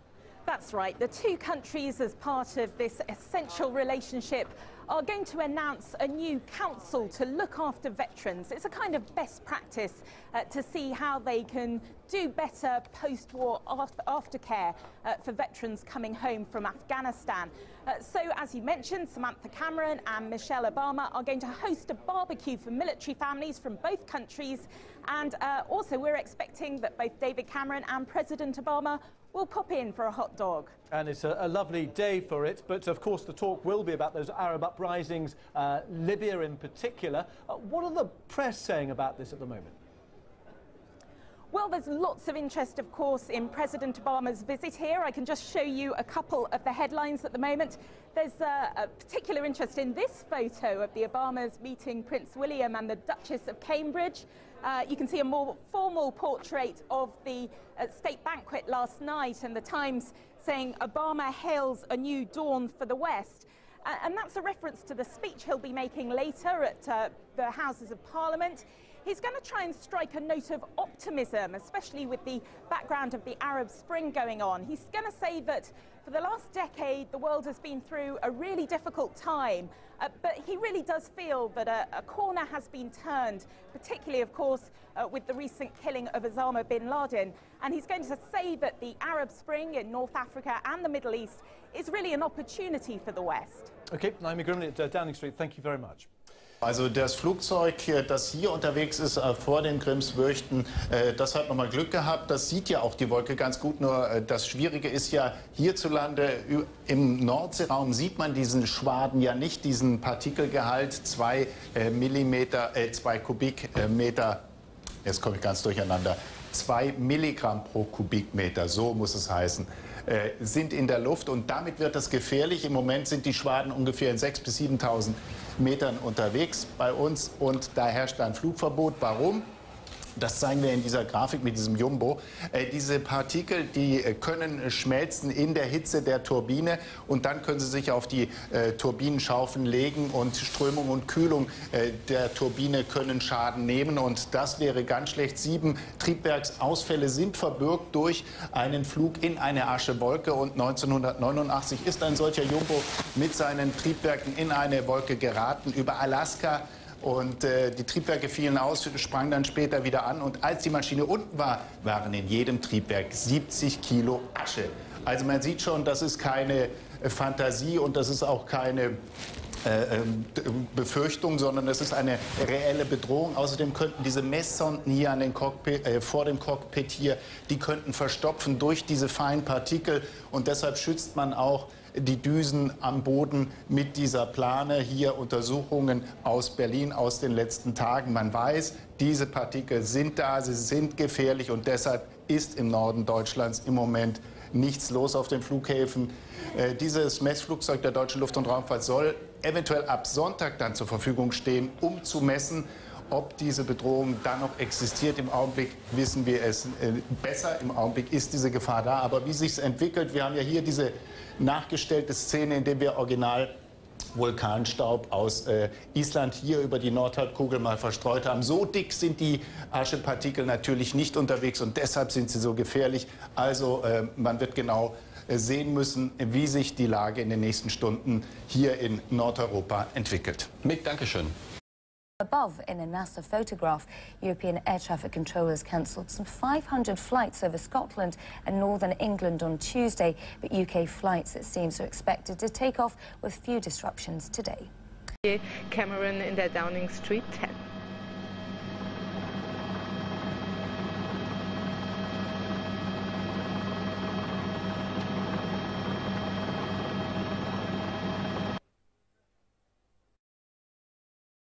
Bilder live aus London, eine Fahrzeugkolonne, sicherlich Barack Obama und Michelle in einem der Fahrzeuge abgesichert. London hat sich herausgeputzt für diesen wichtigen Besuch.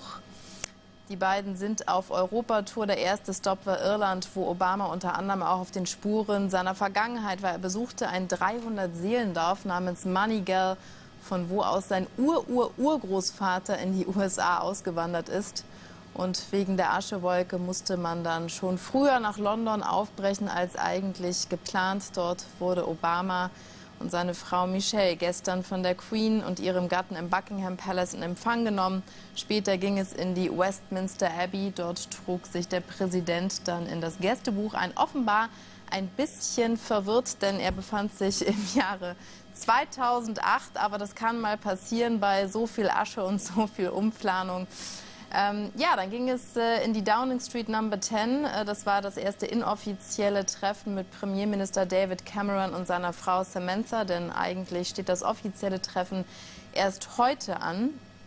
Und ja, mit großer Spannung wird natürlich auch die Rede von ihm erwartet. Er wird sie heute vor beiden Kammern erhalten. Auch das ist ein historisches Ereignis. Erst 3 Personen vor ihm durften diese Ehre genießen.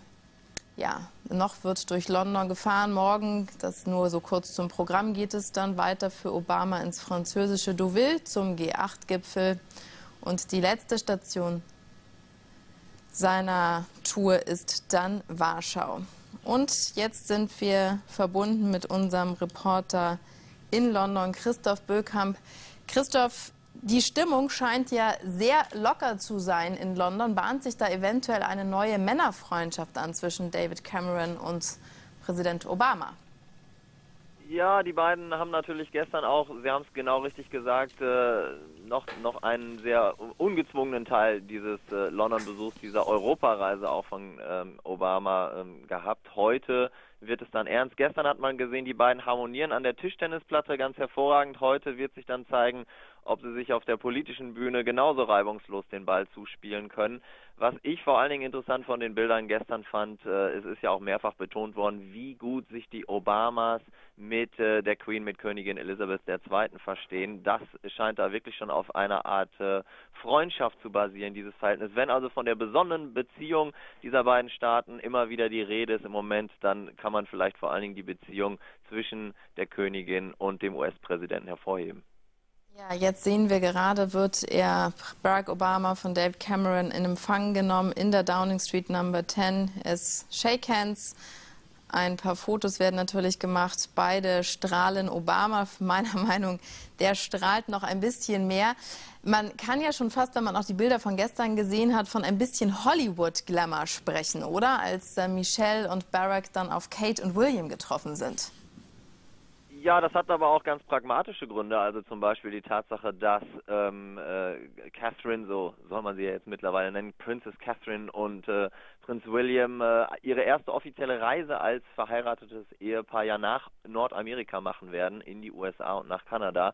Von deren Sicht her war es vielleicht auch nur logisch, dass man dann kurz, es war ja wirklich nur ein sehr kurzes Gespräch, irgendwo zwischen hereingehen in den Buckingham Palace und dann im Grunde genommen hinten im Garten dann die offizielle Begrüßung. Das war ja nur kurzes Shake Hands, es gab ja auch nur 2 Fotos von diesem Treffen. Das machte schon Sinn, aber natürlich versucht Obama, das ist gar keine Frage, diesen außenpolitischen Teil, vordergründig ist es ja eine außenpolitische Reise, auch innenpolitisch zu nutzen. Ich denke, da können wir vor allen Dingen den Besuch in Irland hervorheben, der natürlich bei den Millionen von irischstämmigen Amerikanern mit Sicherheit gut ankommen wird. Was steht denn heute noch auf dem Programm in London, liebe Zuschauer? Entschuldigen Sie bitte, da war soeben das Live-Bild weg. Jetzt ist es wieder da und wir auch. Also nochmal zu meinem Kollegen Christoph Böckamp. Was steht heute im Laufe des Tages noch auf dem Programm? Also Sie hatten es ja gerade schon erwähnt, heute geht es dann tatsächlich um die großen Themen, um die Politik, mit Ausnahme eines kurzen Termins am Mittag, wo Cameron und Obama an der Downing Street Nummer 10 eine Art Grillfest veranstalten werden für Soldaten beider Staaten, auch Veteranen der Armeen beider Staaten. Da wird es dann ja nochmal ein wenig launiger, aber ansonsten geht es heute wirklich tatsächlich um konkrete Politik, und zwar natürlich um 2 wichtige Themen, Afghanistan und Libyen. Nach meiner Information werden jetzt erstmal Cameron und Obama 20 Minuten lang zusammensitzen, ehe dann die Berater und auch politische Köpfe, also zum Beispiel der Stellvertreter von Cameron, Nick Clegg, der Chef der britischen Liberaldemokraten, hinzukommen werden. Zum Thema Afghanistan geht es natürlich darum, es gab ja schon die Afghanistan-Konferenz hier in London, aber noch einmal, wie sieht die konkrete Abzugs- oder Teilabzugsstrategie aus? Hält man an dem groben Fahrplan, den es da gibt, fest? Und dann natürlich auch das Thema, soll man Gespräche mit den Taliban aufnehmen? Angeblich gab es ja schon welche. Wenn ja, wann? Irgendwann soll es natürlich mal heißen, Mission accomplished, Mission erfolgreich beendet, also der Zeitpunkt, ab dem Afghanistan sozusagen auf eigenen Füßen stehen kann. Wenn man sich an diese Afghanistan-Konferenz in London erinnert, angeblich soll dieser Zeitpunkt ja spätestens 2015 sein. Und dann ist natürlich die Frage Libyen. William Hague, der Außenminister, hat gerade eben noch den britischen Medien gesagt, entgegen vieler Meinungen von Beobachtern gäbe es dort keine wirklichen Meinungsverschiedenheiten zwischen Großbritannien und Libyen. Angeblich gibt es die aber doch. Und zwar natürlich genau bei der konkreten Frage, Gaddafi ist noch da. Obama betont immer wieder, dass die USA weiter Druck ausüben sollen, dass der Druck auch nicht nachlassen soll. Gestern zeigten sich einige US-Kollegen allerdings ziemlich verstimmt, weil sie hier mit dem Obama-Tross in Europa unterwegs sind und gesagt haben, wir bekommen den US-Präsidenten nicht wirklich zu fassen. Er gibt uns zu wenig konkrete Anhaltspunkte, was Libyen betrifft. Und ja, vielleicht haben wir ja nach dieser Europareise oder vielleicht schon heute nach diesem Treffen dann mehr Konkretes. Ja, soweit Christoph Böckamp aus London. Barack Obama ist soeben in der Downing Street Number 10 eingetroffen. Dort hinter verschlossenen Türen wird es jetzt Gespräche geben. Und ich gebe jetzt erstmal ab an meinen Kollegen Rolf Niebuhr, denn der hat das Neueste aus dem Sport für Sie.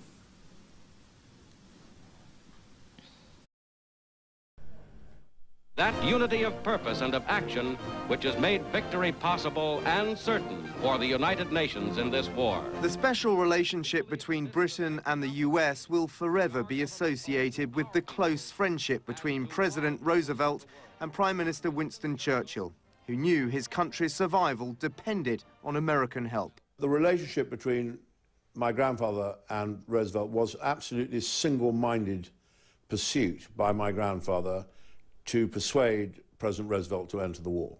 So Churchill chose Ditchley House in Oxfordshire as a venue to convince the Americans to provide billions of dollars in military aid as a first step to them entering the war. So in some senses, Ditchley was the crucible of the British-US special relationship. And at Ditchley, the legacy still endures today, hosting US Secretaries of State and British foreign ministers and numerous conferences on bilateral issues. Down the decades from Macmillan Kennedy to Blair Bush, the chemistry between the two leaders has sometimes been strong, but between President Reagan and Margaret Thatcher, it was at its zenith, able to withstand Thatcher's withering tirade over the US invasion of Grenada. Apparently Reagan, as Thatcher was really whacking him down the line, Reagan picked up the phone, held it up in the air like that so the people around him, like the US Secretary of State George Shultz, could hear, and said, "Ain't she marvelous?" But even the Obama-Cameron cordial but cool relationship is still underpinned by a bedrock of intelligence sharing and military ties. I don't think the British-American relationship crucially depends on the chemistry between the leaders, because the real relationship takes place between the peoples of the United States and Britain, between the intelligence services that are very, very much in sync. We fight to prevail. President Clinton and Tony Blair also enjoyed a shared ideological vision, but again it wasn't always buddy-buddy, as shown by Clinton's temper over Downing Street press briefings that the US was reluctant to commit ground troops to Kosovo. It taught Blair a few lessons on how you handle the White House and how you handle, in particular, Bill Clinton, and that the simple existence of the phrase special relationship does not remove these difficulties. It's all a long way from the weekends at Ditchley when Churchill spent day and night negotiating Anglo-American relations. But 6 decades after Churchill coined the phrase, that bond of the special relationship remains unbreakable. Dan Rivers, CNN, Ditchley, Oxfordshire. Let's talk about the special relationship in a little more detail with Catherine Mayer. She's the London bureau chief at Time magazine. If I hear that phrase one more time, I'm afraid you're going to hear it a lot. All day long. Yeah. Well, how special is it really? It's a special relationship. It just happens to be a bit more special on one side than the other. It's especially one-sided relationship. It's not that the UK is not an important ally for the US, but the UK is completely, permanently obsessed with taking the temperature of its relationship with the US, and clearly it is the smaller partner. What can we expect today with President Obama's speech in Westminster Hall? I think it's going to be a very optimistic speech. I think he's going to talk about reshaping the world, seizing the opportunity of the Arab Spring, the post-Bin Laden world. The thing that people in Westminster are watching very carefully is what he says, if anything, about deficit reduction, because clearly he has been seen to be following a very different path to the deficit-cutting government here. By the stimulus. Exactly. And so what's happening here is that they're rather desperate for him to say that actually he's now pretty much on the same course, because then another phrase they like, in addition to special relationship, is perfect alignment. And so they can talk about the perfect alignment of Britain and the US on policy if that happens. Those are the lawmakers. What about the British people? What do they think of Obama? He's still pretty popular. He's a rock star. I mean, I was down at the Palace yesterday when a car left and people screamed as if Justin Bieber had left. Now, actually, that was William and Kate leaving. However, I then went down to the Palace gates and there was a woman there and she kept saying to me, "I saw him, I saw him, I saw him. He's beautiful." Really? Yeah. And I thought she meant William, and she did actually mean Obama. What about the tough issues like Libya right now, like the fact that, you know, the UK is slashing military spending, and that's got to worry Washington? It does, but there is actually, I do believe, one part of the spin that we're getting, which is that there is fairly near perfect alignment on a lot of foreign policy issues. In Libya, they're now looking for a kind of surge. They haven't really got the equipment for the surge, but, you know, we're hearing about helicopters going in. Everybody wants to get that over as quickly as possible, and I think there's very broad acceptance that America's not going to pile in there. Afghanistan, which was the other potential flashpoint, again, you know, it's about the speed of withdrawal, but not the fact that they're in agreement about drawing down, about a political settlement. So these are all negotiable issues. Then there's no big stumbling block. I mean, this is a pretty harmonious visit from that point of view. So there are no deal breakers here. They're just some hiccups. Exactly. All right. Thank you so much, Catherine Mayer with welcome. Time Magazine, the bureau chief here. Thank you so much. Appreciate it. We're going to bring you President Obama's speech to both houses of Parliament live at 3:30 p.m. London time. Make sure to join us, okay, for CNN's special coverage of the event starting today at 3 p.m. in London. That's 10 a.m. in Washington. We want to get more now on the volcano at the center of Europe's travel woes. Grímsvötn is Iceland's most active volcano, but good news, it is settling down. Iceland's official weather agency says it is not likely to blow up again. CNN producer Adam Rees is in Iceland's capital, Reykjavik, and we can talk to him now. Adam, hi. What are you seeing? Zane, good morning. Well, it's not over yet. Geologists do predict they'll see the end of the eruption soon, and as you just said, it's unlikely to blow up again. The volcanic activities reduced considerably this morning, very much calming down. However, they do expect to see a few more small explosions. The ash plumes not visible on satellite images. That's good news. And any ash that we're seeing in the air now is old ash, and it's just a matter of time when that ash does dissipate.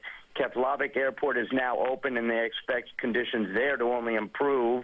And they expect that the next time this volcano will erupt could be in 5 to 6 years. We've all been worried, so many people just bracing themselves, complaining about Iceland and the ash that's affecting so many of us. But what about the people themselves in Iceland, the local population that live around this volcano? What's been happening with them? Well, we were there late last night. There still is this thin layer of ash blanketing the ground. There have been no injuries, no deaths. Experts and rescue teams were there yesterday, but no one asked to be moved to Reykjavik, and they're pretty much just getting through it as they always do. Is there a possibility, according to scientists in Iceland, that this volcano could erupt again at some point down the road, or is there another volcano that may erupt and give us all trouble? Well, as you know, this island has plenty of volcanoes. This one in particular has been pretty cyclical. The next one they do predict would be in about the next eruption of this one in about 5 to 6 years.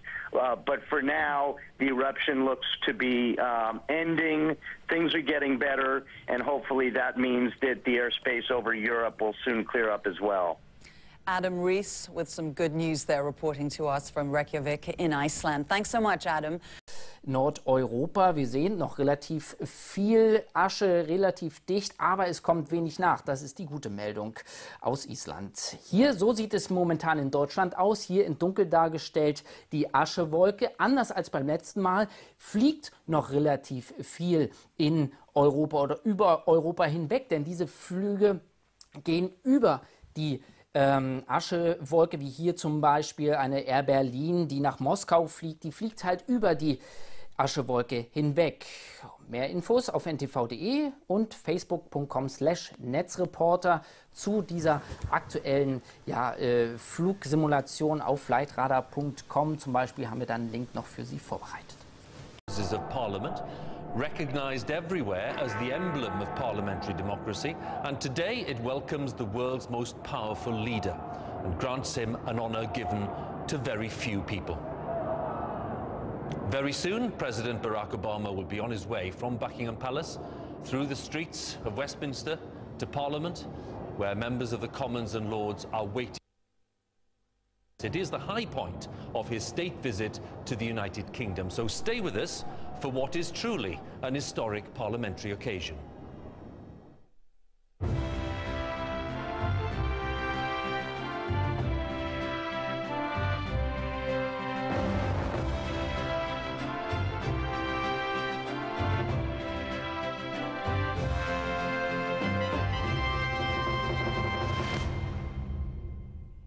A very good afternoon from the Houses of Parliament. Welcome to our viewers on BBC One, on the BBC News Channel and on BBC World. Let me explain, we're just a short distance away here from Westminster Hall. We're within the Palace of Westminster, and this is where we'll be following the President's visit, and we'll have full coverage of his address in a short while. So, as we wait for the President to leave Buckingham Palace, let's start by underlining the significance of what is happening today. Because since the Second World War, only 3 foreign heads of state and foreign leaders have addressed both Houses of Parliament in Westminster Hall itself, and they are President Charles de Gaulle, President Mandela, and last year, Pope Benedict XVI. And today, President Obama becomes the 4th to be granted that honor. So there really is a strong sense of history being made. And this is the President's destination today. Difficult to imagine a more splendid scene. The medieval splendour of Westminster Hall, the oldest part of the Palace of Westminster, where members of both Houses of Parliament, as we can see, are gathering. They're ready to hear the address, which is expected to emphasise the President's view of the world and how the United States interacts with its allies, especially in Europe. Among those waiting, former Prime Ministers, including Gordon Brown and Tony Blair and Sir John Major. The Deputy Prime Minister, Nick Clegg, in place, and the seat next to him ready there for David Cameron, the Prime Minister, who will be joining us shortly. Prominent Labour figures, the opposition, represented, among others, by Ed Balls, who is the Shadow Chancellor of the Exchequer.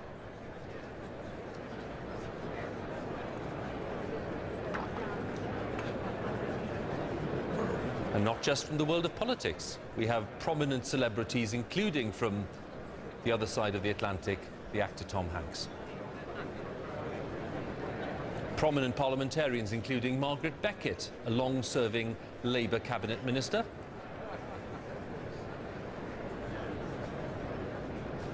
David Willits, who is the Universities Minister.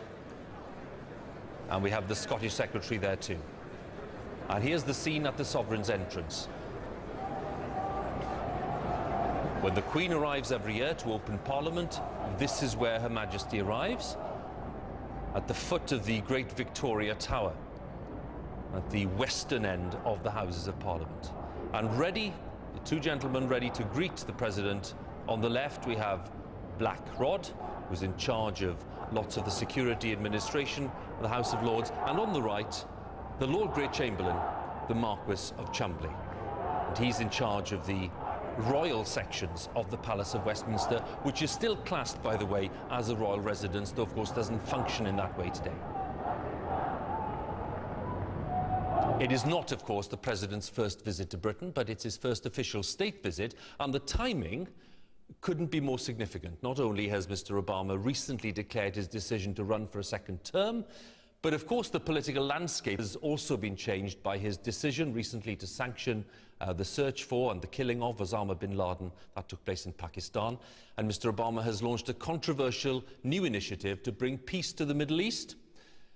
We should also add to the list the fact that the US is having to respond, of course, to the popular uprisings in Egypt and Libya and other Arab countries.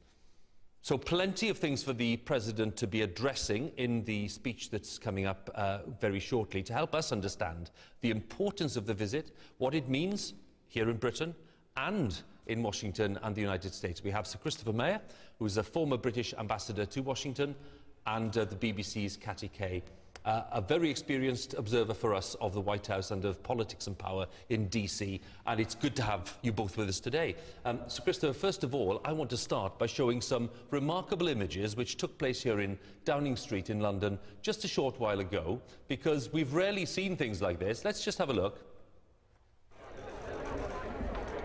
This is a barbecue that took place in the garden of Downing Street just before lunch today, and here we have Prime Minister and President serving those attending, and among those serving were members of the armed forces in Britain and in the United States. But these are images really that President and Prime Minister will be very happy to be going all over the world. And then they attended a news conference in nearby Lancaster House. And finally, we launched a joint initiative to exchange the best ideas and practices when it comes to supporting our veterans and our military families. Today, before we came here, Michelle and I joined David and Samantha for an outstanding barbecue at number 10 for active duty members of our militaries, along with their spouses, who make extraordinary sacrifices as well. It was a wonderful event and a moving reminder of the long line of American and British service members who've made heavy and heroic sacrifices in the joint defense of our shared values that our people hold so dear. So, Mr. Prime Minister, thank you not only for the barbecue, but for the opportunity to spend this very productive time at number 10 with you and your team. I enjoy my visits here as always, and I have confidence that our special relationship will continue to grow even stronger in the months and years ahead. Thank you very much. Thank you, Brad. Today, we feel just as passionately about extending freedom as those who came before us. But we also know that idealism without realism does no good for anyone. We have learned the lessons of history. Democracy is built from the ground up. You've got to work with the grain of other cultures and not against them. Real change takes time. And it's because of this we share the view that our partnership will not just continue, but it will get stronger. And this is a partnership that goes beyond foreign affairs. At home, we have similar goals: to bring more responsibility to our societies and to bring transparency and accountability to our governments. In all these ambitions, our countries will continue to learn from each other and work with each other. And as ever, it has been a pleasure to talk to the President and an honor to have him with us today. The words of Prime Minister and President just a short while ago. This is the scene now live in central London, Buckingham Palace, where President Obama has been having lunch and is expected to leave any minute. I can tell you he's a little late, actually, so we're expecting him to emerge very soon. We'll stay on these images because we want to see the departure. I'll bring in Sir Christopher Mayer and Cathy Kay just to underline really the significance of what's happening today. Sir Christopher, first of all, we heard quite a long list of concerns and things to be addressed at the news conference. What are you expecting the President to be underlining when he addresses Parliament? Well, I think he'll be addressing three quite different but linked audiences. He'll be talking to the citizens of the United States, no doubt about that at all. He'll be talking to us, the United Kingdom, and beyond us, the Europeans. And then he'll be talking to the world. Now, in which measure, which balance between these three elements, we don't know yet. But we're told, a full 40 minutes of speech, so he'll be able to say plenty of things if he wants to go beyond pure rhetoric. Cathy, for you, what are you expecting? You know, Hugh, you were right. This comes at a time where America is shifting its focus, this speech. We have here with President Obama a president who would like Americans' focus of attention internationally to move a little bit from Europe and the Middle East and to those new emerging markets, to the real threat to America, which is the rise of China. And I think what he's going to try and do in this speech is to say, America's new foreign policy is going to be a little bit of a backseat. We still want to do great things in the world, and together we can do them, and America doesn't always have to lead. And that's going to be why he'll point out the example of Libya. The Americans are thrilled with the fact that David Cameron and the French took the lead on Libya, because it gave America a chance to be involved, but not necessarily to be the primary force. So, through the front forecourt of Buckingham Palace, there we have what is affectionately known as the Beast. Easy to spot because that is the presidential car, and making its way around the Queen Victoria Memorial and along the Mall and towards the Houses of Parliament. And as we just look at this extraordinary spectacle, Cathy, of this cavalcade, it gives us a sense too of the presidential presence wherever it goes. This is what we live with every day in Washington, Hugh. The traffic being snarled up by this huge long cavalcade, and of course it always comes as a bit of a surprise to Brits and to European leaders who have nothing like this. You know, the president really is everything rolled into one. He is the monarchy, if you like, in Europe, but of course he's also the elected head of state as well for Americans, and that gives him this huge force of power, both symbolic and practical. Sir Christopher, as we see these scenes now, just it is, as Cathy's saying, it's a real symbol of power. I'm just wondering, when diplomats talk and prepare for this kind of visit, and a lot of work and preparation goes into a visit like this, the image is all important, isn't it?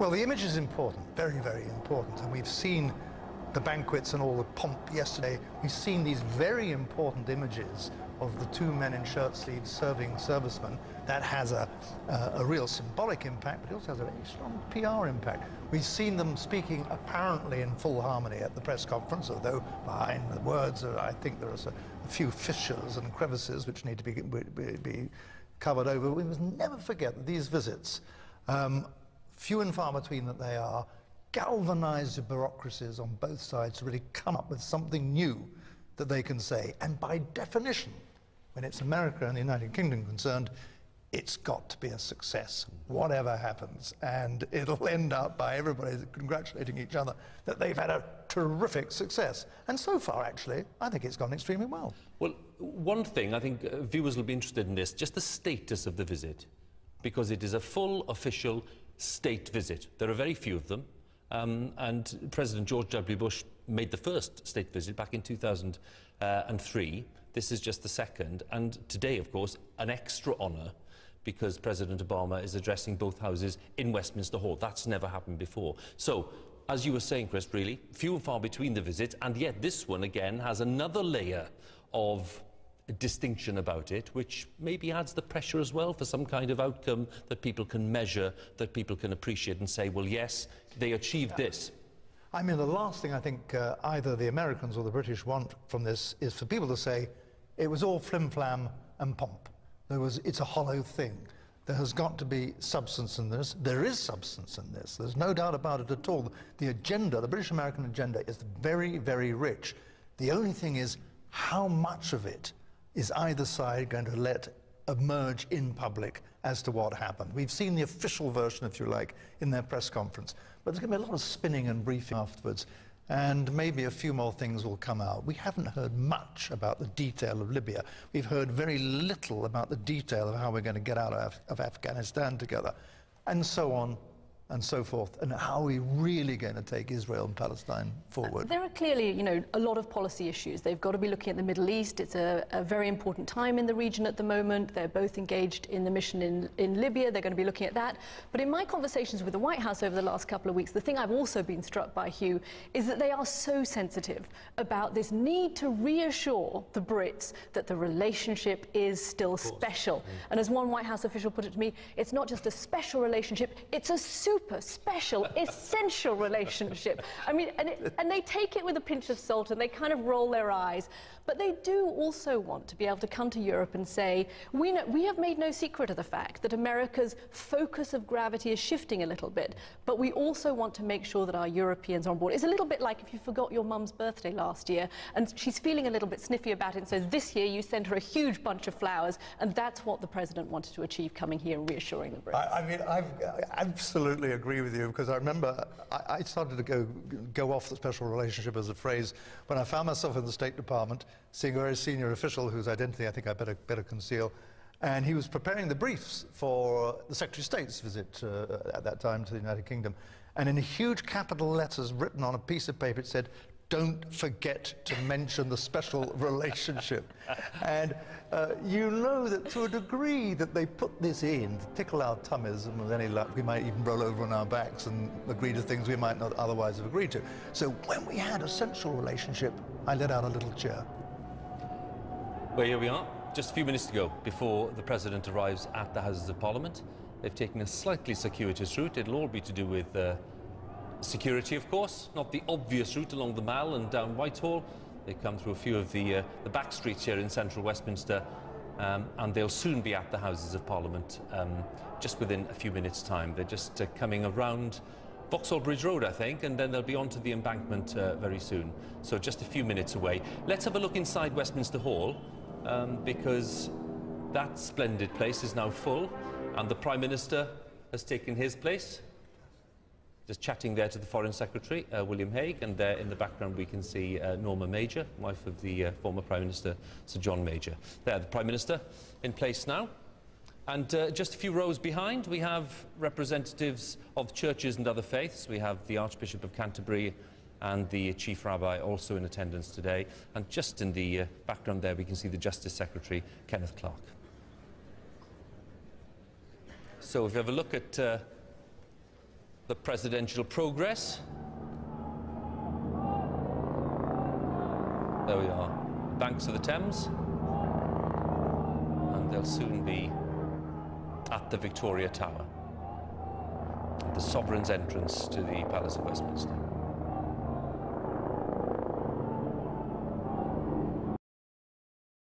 The base of the tower will be Black Rod and the Lord Great Chamberlain, ready to do their official duty, which is to welcome the President. And there too will be the Speaker of the House of Commons and the Lord Speaker. Passing the immense security barriers which are now a feature of life in central London and certainly around the Houses of Parliament. And when the President's car enters and comes to a stop, there'll be a fanfare from the state trumpeters of the Household Cavalry to welcome the President to the Palace of Westminster.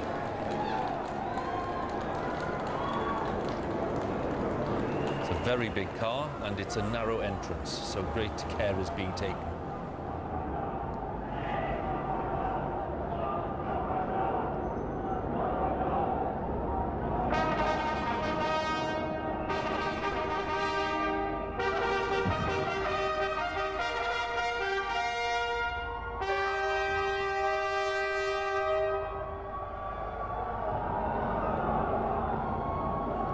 Fanfare has been sounded and the President emerges to be welcomed by the Lord Great Chamberlain and by Black Rod, Sir David Leakey, two senior parliamentary figures who have great responsibilities here for administration and security and general life within the Palace of Westminster, certainly at the House of Lords end. The Speaker of the House of Commons, John Bercow, and the Lord Speaker, Baroness Hayman, extend their welcome. Marcus Cholmondeley there with the white wand of office, signalling his authority. And the President will be escorted up this magnificent staircase, and there we have a dismounted detachment of household cavalry. The lifeguards in red on the right, the blues and royals in the navy tunics on the left. And this really is a scene that reminds us of the state opening of Parliament, when the Queen, of course, is welcomed in this way when she comes to open Parliament. Some words of welcome. The Speaker telling us yesterday he was very much looking forward to showing the President some of the best parts of the Palace of Westminster. Black Rod leading the way, followed by the Marquis of Cholmondeley. And there we have Baroness Hayman chatting to the President as they make their way up to the Norman porch. Now, I'm told that the President wants a private guided tour of the Palace of Westminster, and that's what he wants, and that's what he's going to get. So they're going to enter the robing room just ahead of them there, and then they'll be shown into the Royal Gallery and the Chamber of the House of Lords and Commons.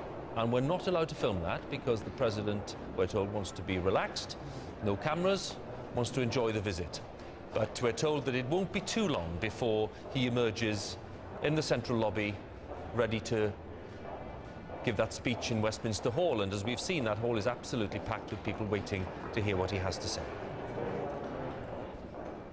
So the President is safely in the Palace of Westminster here, not too far away from where we are now, actually, just a couple of minutes walk away. And sadly, he won't be passing us literally, but we'll be just a few yards away down that staircase. But we do feel as if we're close to the action, Chris, don't we? Well, we do. We do. We absolutely do, yes. Sense of a hand of history on our shoulders, perhaps? Possibly.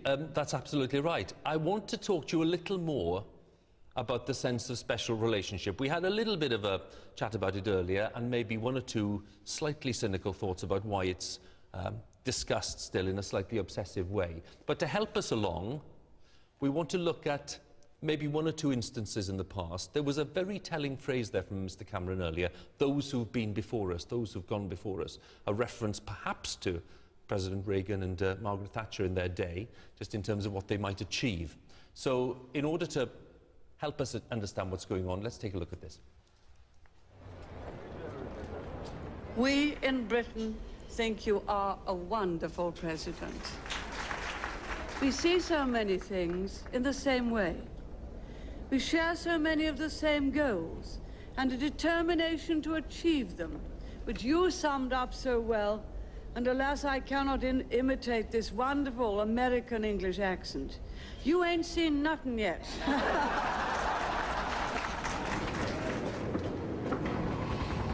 America has no truer friend than Great Britain. We stand side by side with you now, without hesitation.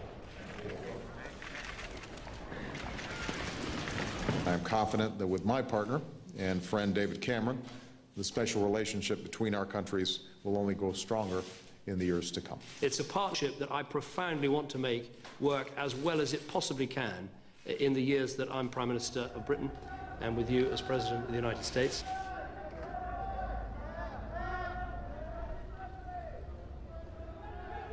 There, in bright sunshine, but we covered quite a few decades there, actually, in what we saw.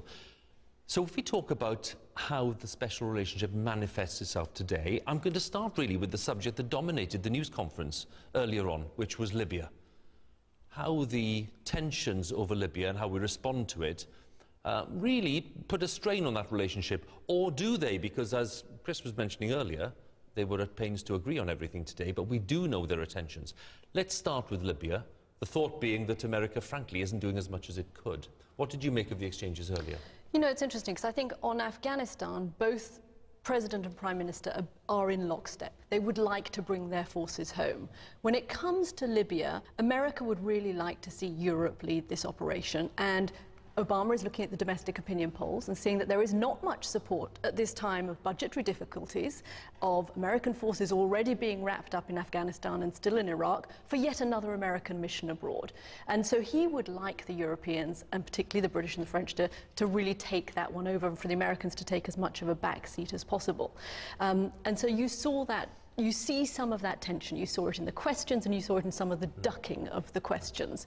And it is one of the areas where you're starting to see this new definition of American foreign policy. And you see the president, and I think you'll hear it again in the speech, saying the Anglo-Saxon world together can do great things, but you don't always need America to be in the driving seat. And he will point to Libya as a successful example from an American point of view of where America is not in the driving seat. But perhaps the Europeans are also saying we would like a little bit more American involvement in this one. Well, it's an interesting notion, a recalibration or redefinition of American foreign policy, Libya being possibly offered up as an example of how that might work in future. But let's face it, Sir Christopher, you know as well as I do, in Whitehall, they've not been terribly happy with the way that's developed in American terms. Well, indeed, this is really interesting because, excuse me, is this something new, or are we seeing a throwback to the Clinton administration's attitude to Bosnia in the very early years of his administration, where at that time, following on from what the Republicans said, we ain't got a dog in this fight, they thought, let the Europeans take the strain in Bosnia and we'll do just a bit of backseat driving. It didn't last very long, and in the end, as we know, both militarily and diplomatically, the Americans felt compelled to come in and actually sort out the warring parties in the former Yugoslavia. Now, that might be a model of what may happen. That is to say, the Americans don't want to take the front seat with Libya now, but at some point in the future, given that, as far as I can see, they are both committed to the proposition, Gaddafi must go, and if the Europeans can't do that on their own, with help from the so-called rebel forces, what decision will the White House take? Will it say, well, we'll send drones over and predators from time to time, but this is going to take as long as it's going to take? Or will the Americans feel that they've got to intervene? Let's pause for a second, because I want to welcome viewers joining us here on BBC One, on the BBC News Channel and on BBC World. President Obama is due to address both Houses of Parliament here at the Palace of Westminster very shortly. Let me show you what's going on in Westminster Hall right now, because that's where both Houses of Parliament have gathered. This is a very rare occasion today, and most foreign leaders are not given this honour. The honour of coming to Westminster Hall, the most ancient part of the Palace of Westminster, to address members of the Commons and the Lords. It's a very, very notable occasion, and very few people have been given this honour, so that's why we have this special programme today to mark this historic event. And among those waiting, of course, we have the Prime Minister, we have former Prime Ministers, and we have Gordon Brown, Tony Blair, Sir John Major, Nick Clegg, the Deputy Prime Minister, the Prime Minister himself, David Cameron, who spoke at that news conference a short while ago. They're enjoying some music by the Band of the Welsh Guards at the moment, and they don't have too long to wait before President Obama emerges. Other distinguished parliamentary figures, including the former Speaker of the House of Commons, Betty Boothroyd, and there, just at the left of frame, we have Hilary Benn, the former Labour Minister. We have the former Conservative leader, now a Cabinet Minister, Ian Duncan-Smith, and the gentleman just in front of him there, the former Lord Chancellor, Lord Mackay.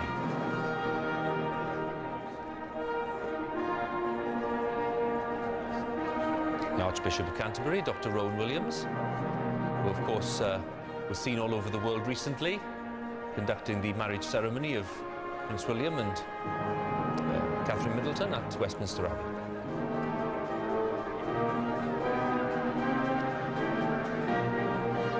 And this is the scene that will greet the President when he emerges from his tour and comes into Westminster Hall. 600 tons of English oak in this masterpiece of a hammer beam ceiling.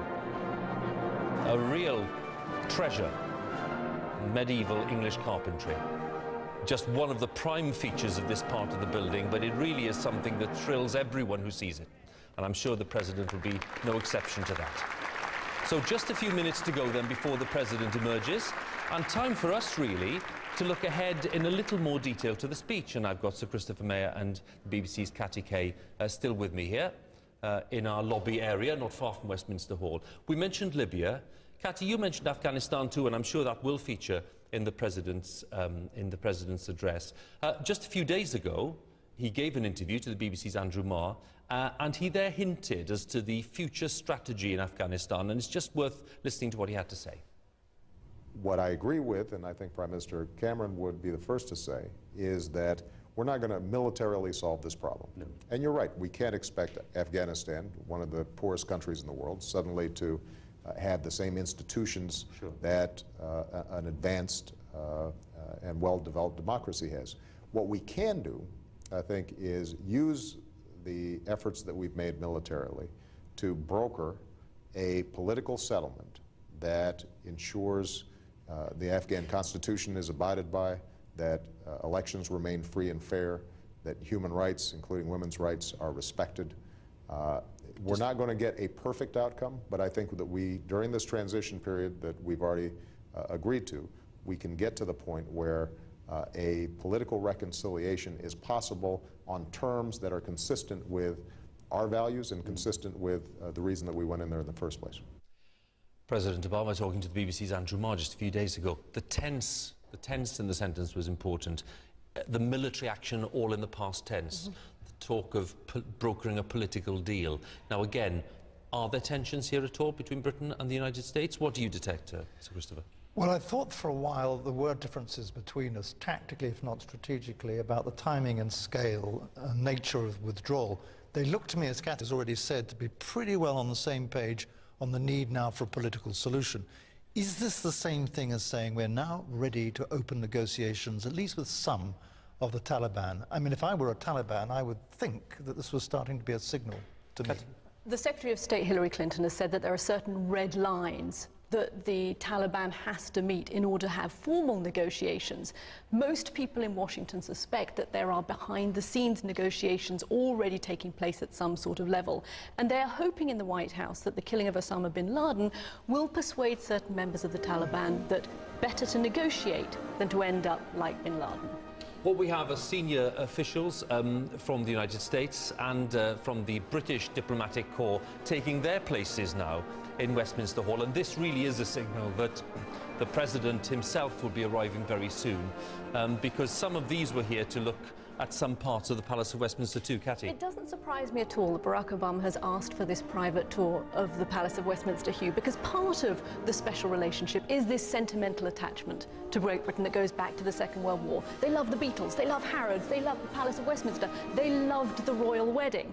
But it is also a strategic relationship, and when we are needed, as we were by George Bush with Tony Blair, then it comes into its own, and that's when they feel they can rely on Britain. We've seen it with Libya, we saw it over Iraq. Well, just arriving in the hall, I've just spotted the American ambassador to Britain, actually. That's Louis Sussman, who's the gentleman in the centre of the screen there. And we also have, in that same row, we have the British ambassador to Washington, who's just a little further along to the left. And again, the presence of these figures, Cathy, just underlines what's going on here today. We have there the National Security Advisor, he's at the end, Tom Donnellan in the middle, the lady, that's Valerie Jarrett, who is the Special Advisor to the President. They are very old friends. President Obama has surrounded himself, Hugh, with a key group of people who he's known for a long time from Chicago, who are terribly important to him as sounding boards, and he keeps them the way the Queen, as Andrew Marr asked the President, the Queen has her weekly meeting with the Prime Minister in private.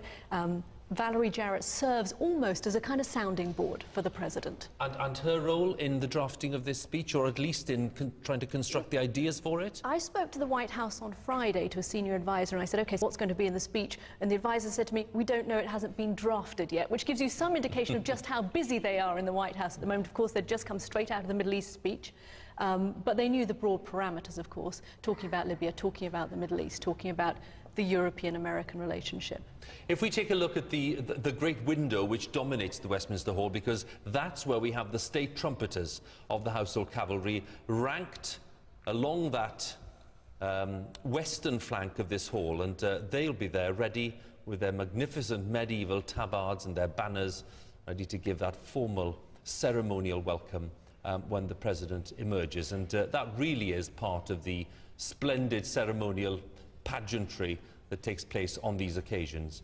I don't think the Americans will be unimpressed with the arrangements made for the welcome itself. If we just take a look at the door to the just along them, there we are. If we just take a peep at what's going on, what's been happening is that the officials have been making final preparations for the president to come in. I think the tour now is probably over. That's the yeoman usher of the Black Rod who's emerging there. And the fact that he's so close to the entrance to Westminster Hall suggests to me that there really is not long to go before the speech gets underway.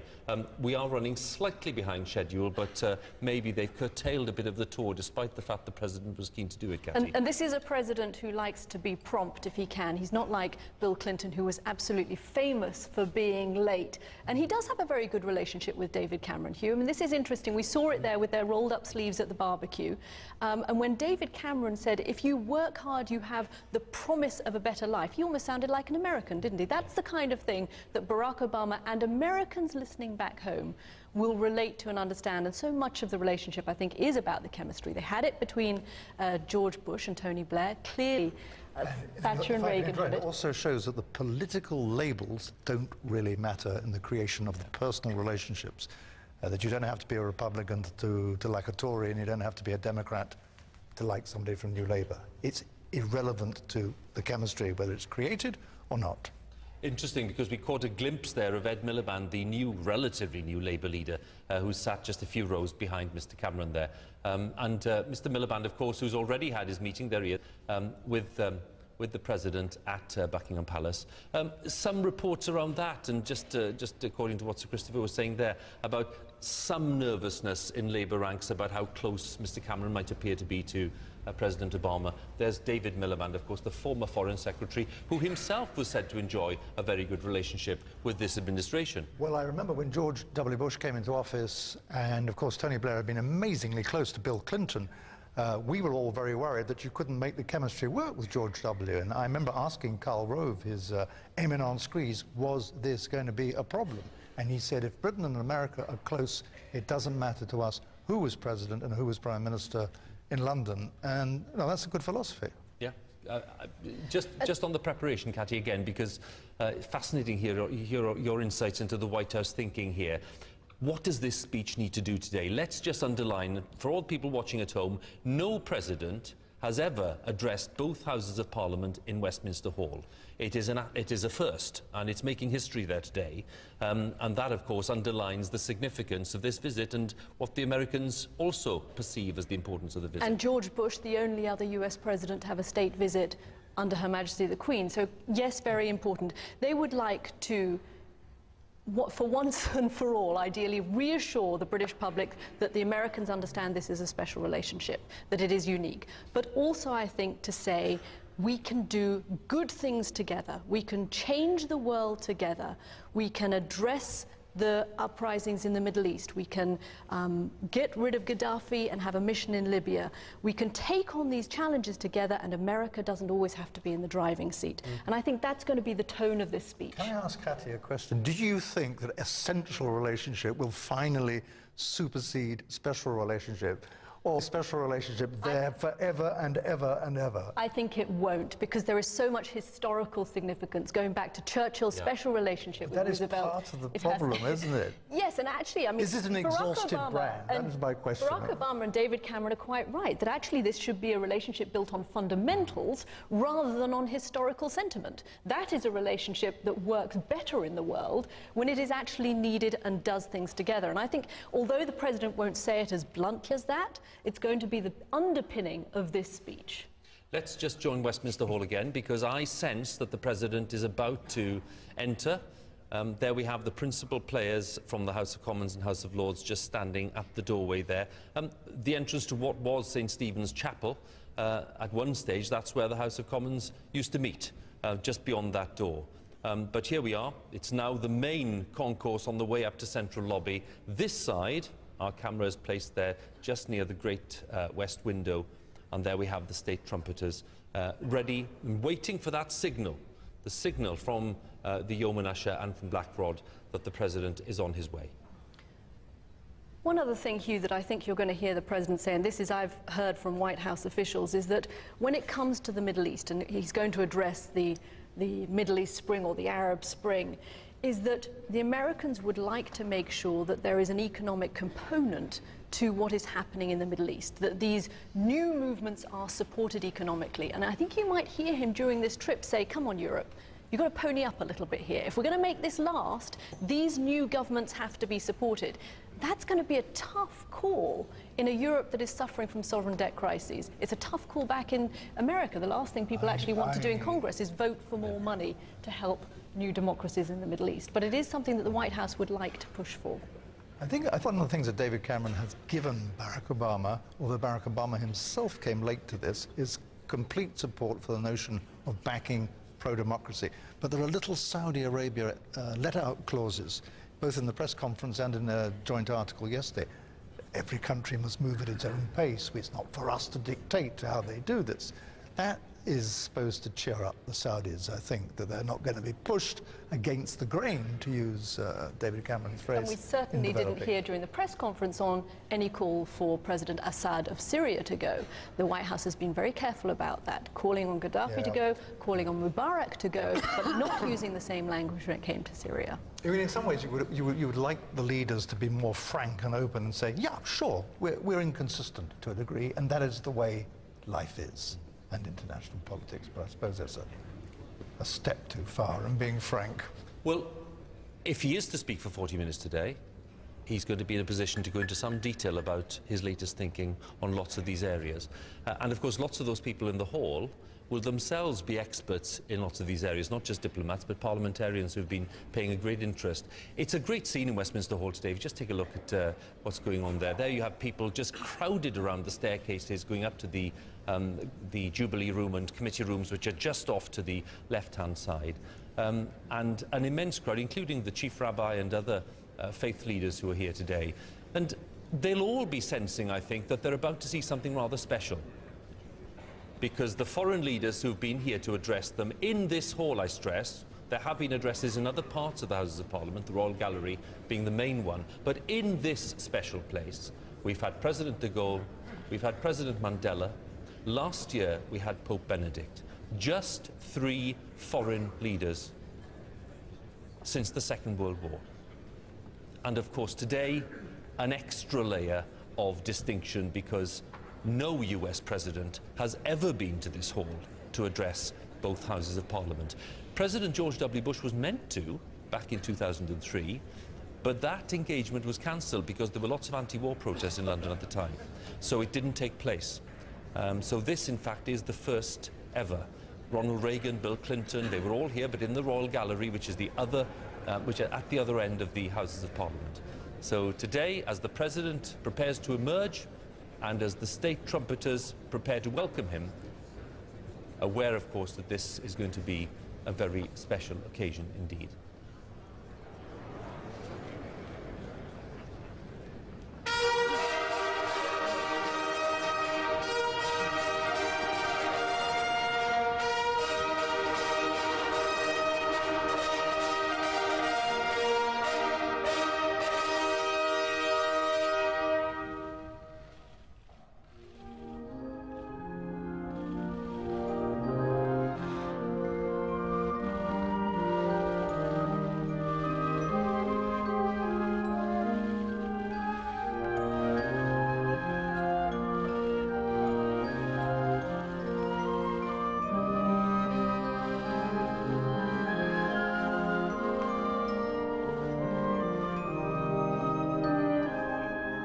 President being led into the great space of Westminster Hall by the Speaker and the Lord Speaker and by the Lord Great Chamberlain and Black Rod. President will be introduced by the Speaker of the Commons, John Bercow. A few words of introduction before President Obama makes his historic address.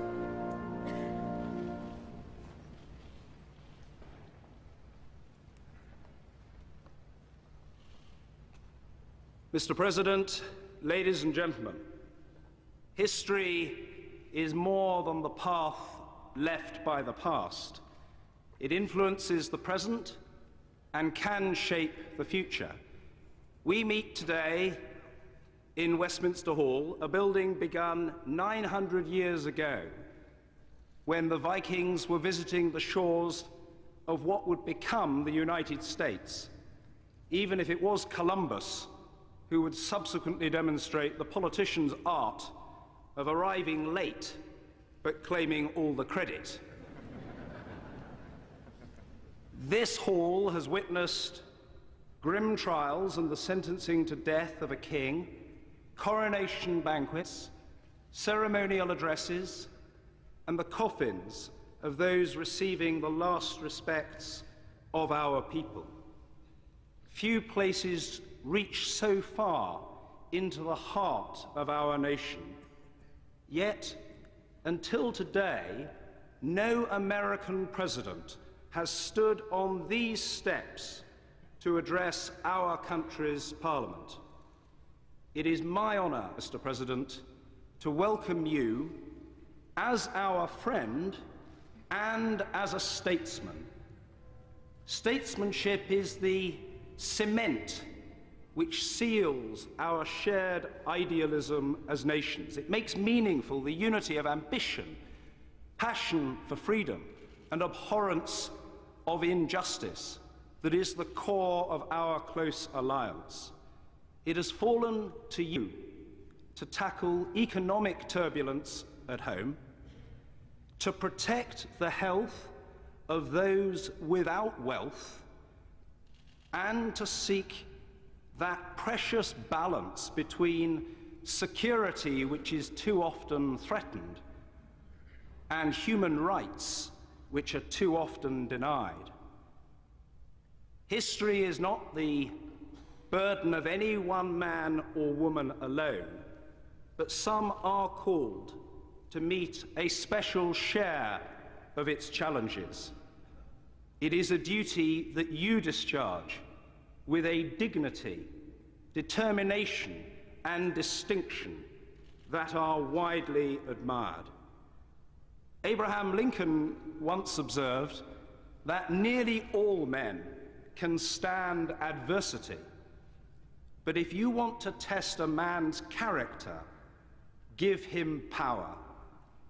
Ladies and gentlemen, the President of the United States of America, Barack Obama.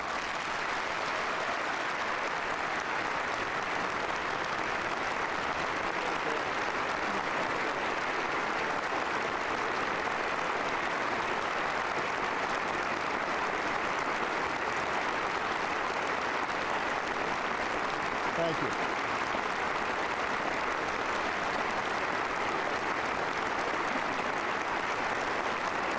Thank you very much. Thank you. Thank you. Thank you so much. My Lord Chancellor, Mr. Speaker, Mr. Prime Minister, my lords and members of the House of Commons, I have known few greater honors than the opportunity to address the Mother of Parliaments at Westminster Hall. I am told that the last three speakers here have been the Pope, Her Majesty the Queen, and Nelson Mandela, which is either a very high bar or the beginning of a very funny joke.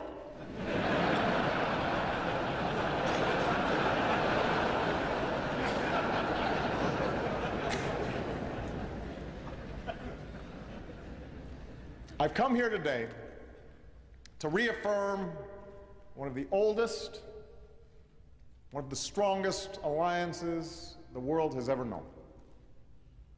It's long been said that the United States and the United Kingdom share a special relationship. And since we also share an especially active press corps, that relationship is often analyzed and overanalyzed for the slightest hint of stress or strain. Of course, all relationships have their ups and downs. Admittedly, ours got off on the wrong foot with a small scrape about tea and taxes. There may also have been some hurt feelings when the White House was set on fire during the War of 1812. But fortunately, it's been smooth sailing ever since.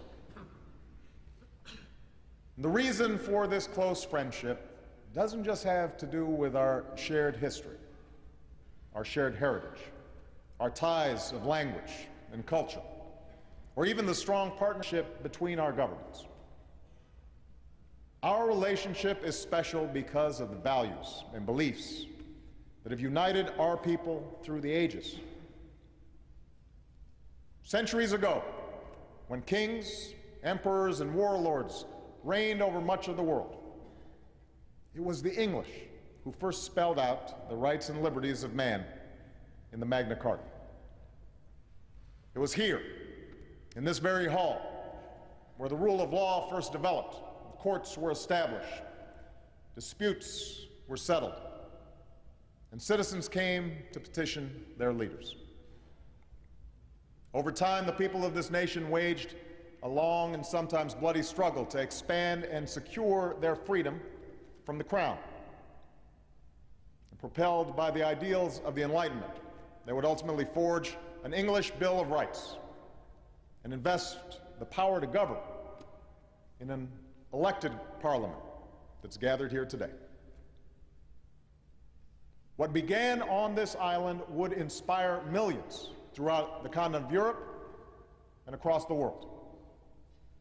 But perhaps no one drew greater inspiration from these notions of freedom than your rabble-rousing colonists on the other side of the Atlantic. As Winston Churchill said, the Magna Carta, the Bill of Rights, habeas corpus, trial by jury, and English common law find their most famous expression in the American Declaration of Independence.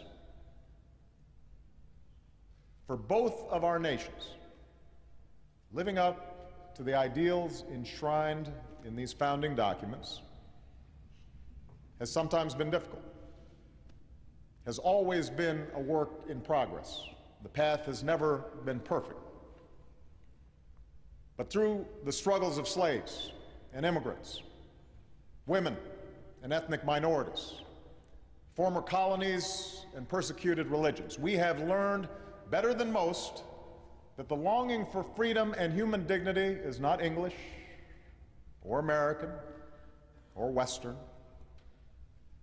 It is universal, and it beats in every heart.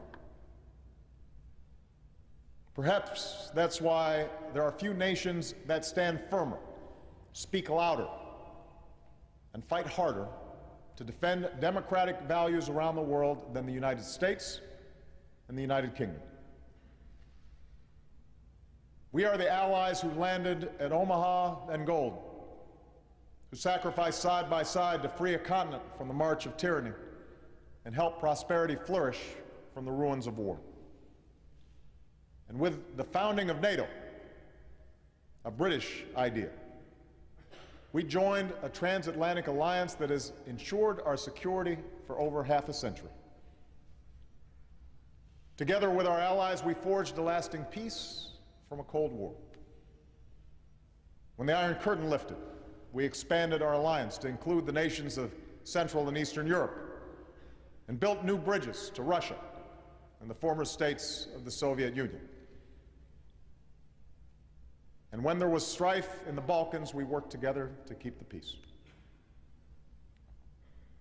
Today, after a difficult decade that began with war and ended in recession, our nations have arrived at a pivotal moment once more.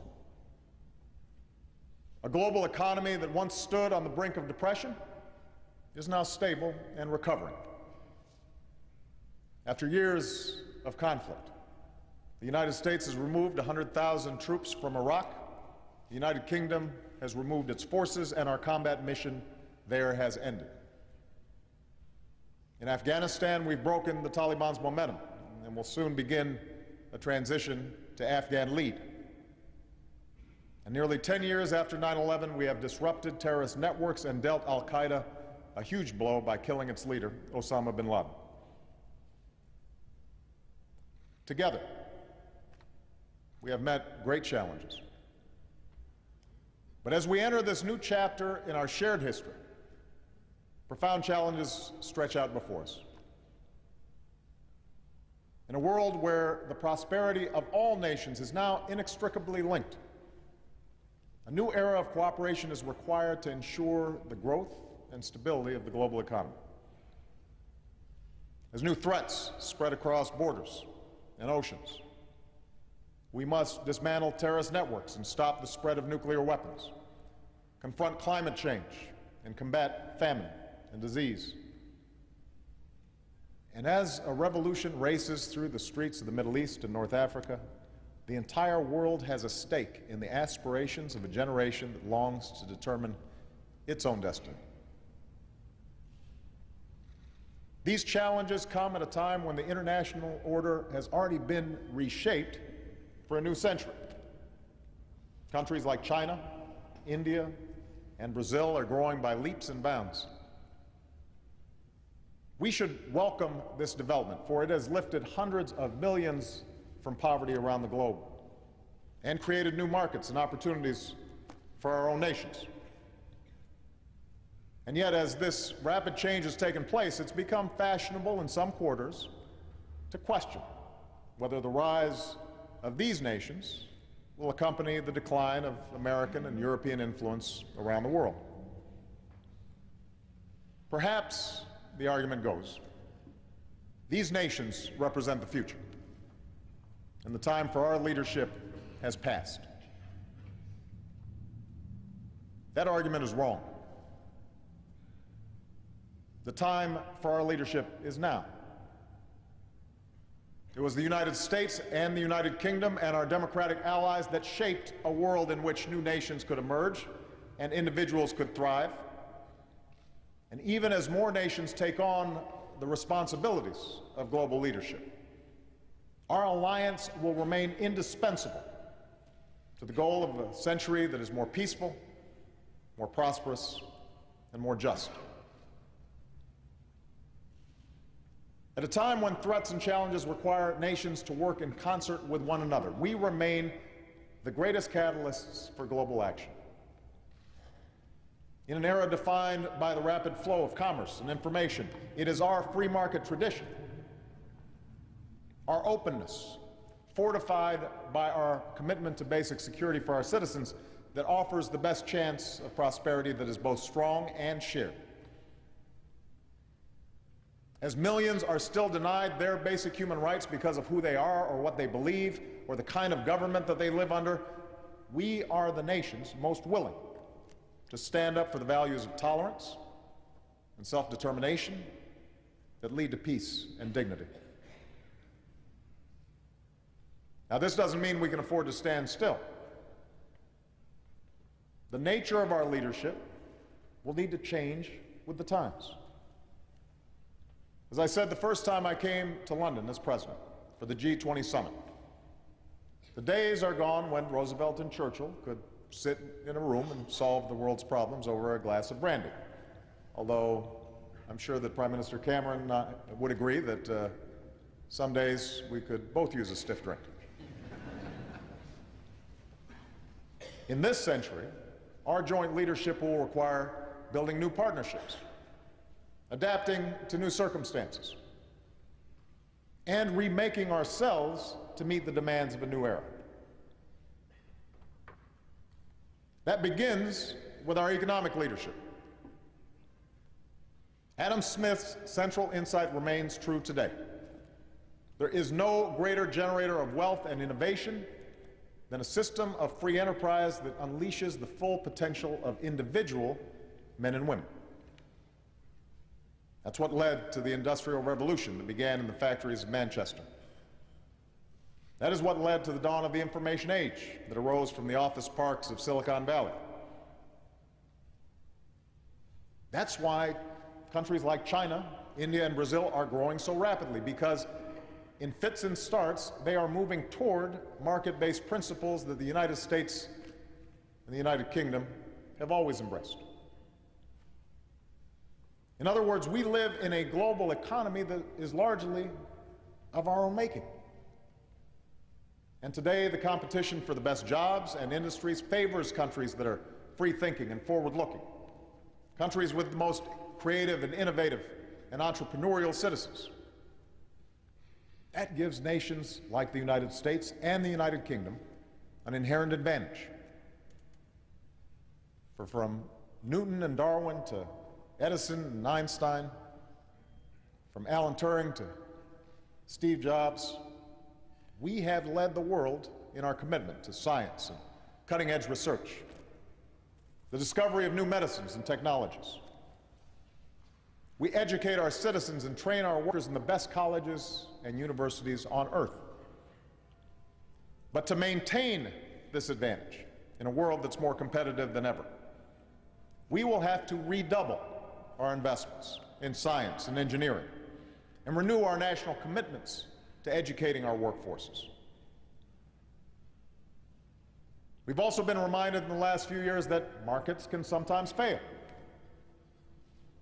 In the last century, both our nations put in place regulatory frameworks to deal with such market failures. Safeguards to protect the banking system after the Great Depression, for example. Regulations that were established to prevent the pollution of our air and our water during the 1970s. But in today's economy, such threats of market failure can no longer be contained within the borders of any one country. Market failures can go global and go viral and demand international responses.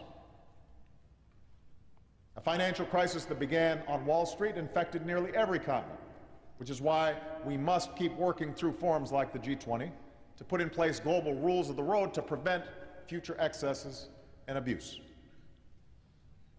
No country can hide from the dangers of carbon pollution, which is why we must build on what was achieved at Copenhagen and Cancun to leave our children a planet that is safer and cleaner. Moreover, even when the free market works as it should, both our countries recognize that no matter how responsibly we live in our lives, hard times or bad luck, a crippling illness or a layoff may strike any one of us. And so part of our common tradition has expressed itself in a conviction that every citizen deserves a basic measure of security. Health care if you get sick, unemployment insurance if you lose your job, a dignified retirement after a lifetime of hard work. That commitment to our citizens has also been the reason for our leadership in the world. And now, having come through a terrible recession, our challenge is to meet these obligations while ensuring that we're not consuming and hence consumed with a level of debt that could sap the strength and vitality of our economies. And that will require difficult choices, and it will require different paths for both of our countries. But we have faced such challenges before, and have always been able to balance the need for fiscal responsibility with the responsibilities we have to one another.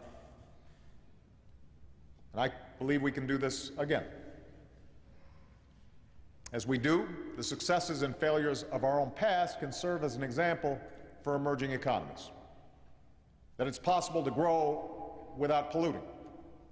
That lasting prosperity comes not from what a nation consumes, but from what it produces and from the investments it makes in its people and its infrastructure. Now, just as we must lead on behalf of the prosperity of our citizens, so we must safeguard their security. Our two nations know what it is to confront evil in the world. Hitler's armies would not have stopped their killing had we not fought them on the beaches and on the landing grounds, in the fields and on the streets. We must never forget that there was nothing inevitable about our victory in that terrible war. It was won through the courage and character of our people. Precisely because we are willing to bear its burden, we know well the cost of war. And that is why we built an alliance that was strong enough to defend this continent while deterring our enemies. At its core, NATO is rooted in the simple concept of Article 5, that no NATO nation will have to fend on its own, that allies will stand by one another, always. And for 6 decades, NATO has been the most successful alliance in human history. Today we confront a different enemy. Terrorists have taken the lives of our citizens in New York and in London. And while al-Qaeda seeks a religious war with the West, we must remember that they have killed thousands of Muslims, men, women, and children around the globe. Our nations are not and will never be at war with Islam.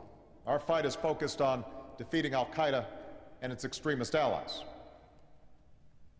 In that effort, we will not relent, as Osama bin Laden and his followers have learned.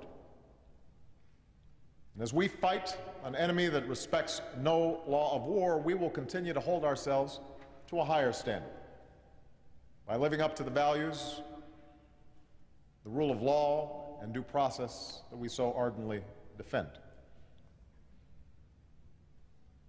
For almost a decade, Afghanistan has been a central front of these efforts.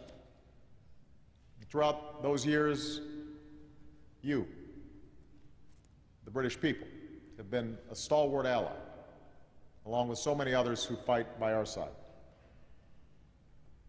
Together, let us pay tribute to all of our men and women who have served and sacrificed over the last several years. For they are part of an unbroken line of heroes who have borne the heaviest burden for the freedoms that we enjoy.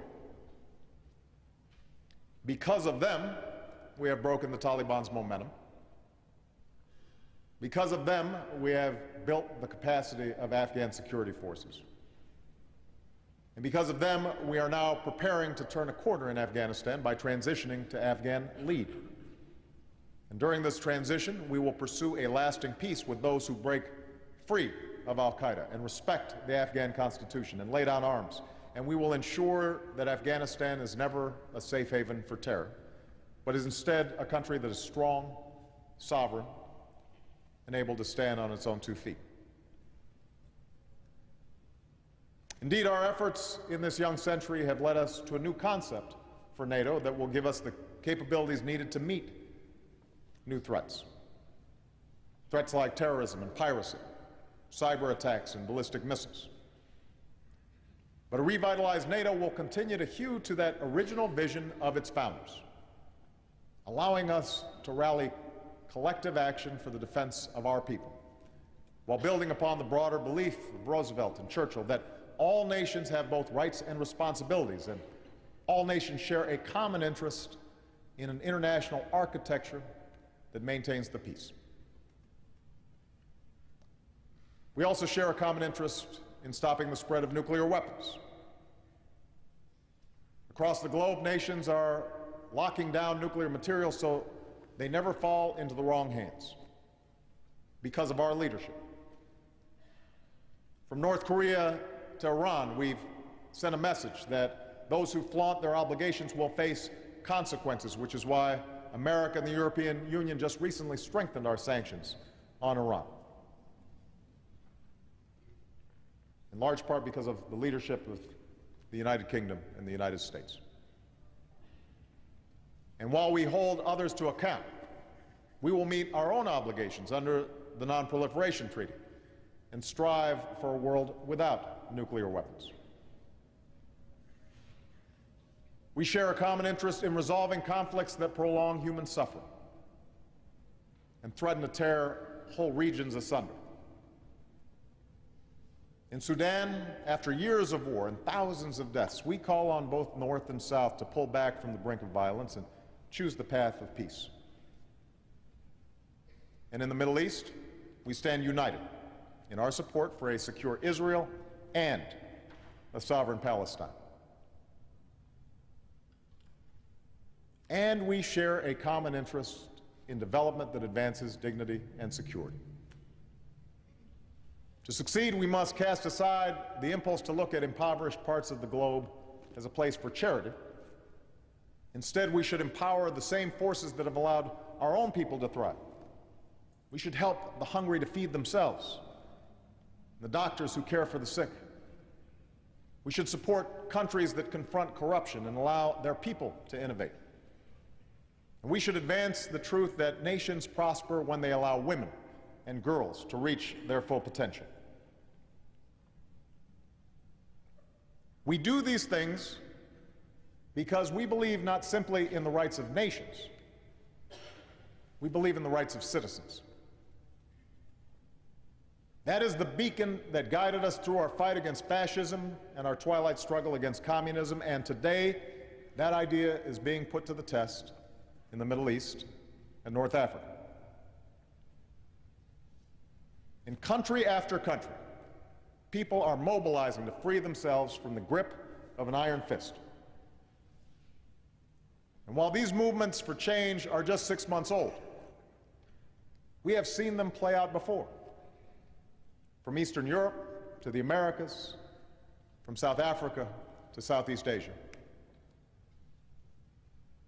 History tells us that democracy is not easy.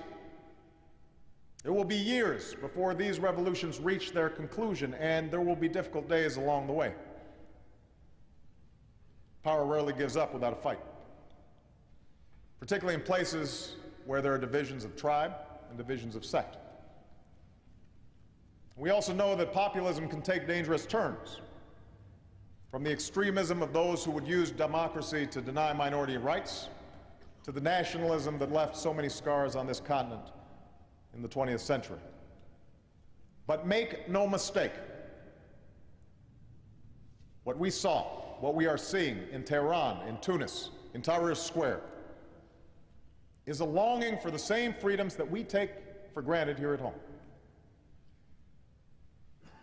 It was a rejection of the notion that people in certain parts of the world don't want to be free or need to have democracy imposed upon them. It was a rebuke to the worldview of Al-Qaeda, which smothers the rights of individuals and would thereby subject them to perpetual poverty and violence. Let there be no doubt, the United States and United Kingdom stand squarely on the side of those who long to be free. And now we must show that we will back up those words with deeds. That means investing in the future of those nations that transition to democracy, starting with Tunisia and Egypt, by deepening ties of trade and commerce, by helping them demonstrate that freedom brings prosperity. And that means standing up for universal rights, by sanctioning those who pursue repression, strengthening civil society, supporting the rights of minorities. We do this knowing that the West must overcome suspicion and mistrust among many in the Middle East and North Africa, a mistrust that is rooted in a difficult past. For years, we've faced charges of hypocrisy from those who do not enjoy the freedoms that they hear us espouse. And so to them, we must squarely acknowledge that, yes, we have enduring interests in the region to fight terror, sometimes with partners who may not be perfect, to protect against disruptions of the world's energy supply. But we must also insist that we reject as false the choice between our interests and our ideals, between stability and democracy. For our idealism is rooted in the realities of history, that repression offers only the false promise of stability, that societies are more successful when their citizens are free, and that democracies are the closest allies we have. It is that truth that guides our action in Libya. It would have been easy, at the outset of the crackdown in Libya, to say that none of this was our business, that a nation's sovereignty is more important than the slaughter of civilians within its borders. That argument carries weight with some. But we are different. We embrace a broader responsibility. And while we cannot stop every injustice, there are circumstances that cut through our caution. When a leader is threatening to massacre his people, and the international community is calling for action. That's why we stopped a massacre in Libya. And we will not relent until the people of Libya are protected and the shadow of tyranny is lifted. We will proceed with humility and the knowledge that we cannot dictate every outcome abroad. Ultimately, freedom must be won by the people themselves, not imposed from without. But we can and must stand with those who so struggle, because we have always believed that the future of our children and grandchildren will be better if other people's children and grandchildren are more prosperous and more free. From the beaches of Normandy to the Balkans to Benghazi. That is our interests and our ideals. And if we fail to meet that responsibility, who would take our place? And what kind of world would we pass on? Our action, our leadership, is essential to the cause of human dignity. And so we must act and lead with confidence in our ideals and an abiding faith in the character of our people who sent us all here today. For there is one final quality that I believe makes the United States and the United Kingdom indispensable to this moment in history. And that is how we define ourselves as nations. Unlike most countries in the world, we do not define citizenship based on race or ethnicity. Being American or British is not about belonging to a certain group. It's about believing in a certain set of ideals. The rights of individuals, the rule of law. That is why we hold incredible diversity within our borders. That's why there are people around the world right now who believe that if they come to America, if they come to New York, if they come to London, if they work hard, they can pledge allegiance to our flag and call themselves Americans. If they come to England, they can make a new life for themselves and can sing "God Save the Queen" just like any other citizen. Yes, our diversity can lead to tension. And throughout our history, there have been heated debates about immigration and assimilation in both of our countries. But even as these debates can be difficult, we fundamentally recognize that our patchwork heritage is an enormous strength. That in a world which will only grow smaller and more interconnected, the example of our two nations says it is possible for people to be united by their ideals instead of divided by their differences. It is possible for hearts to change and old hatreds to pass. That it's possible for the sons and daughters of former colonies to sit here as members of this great parliament, and for the grandson of a Kenyan who served as a cook in the British Army to stand before you as President of the United States.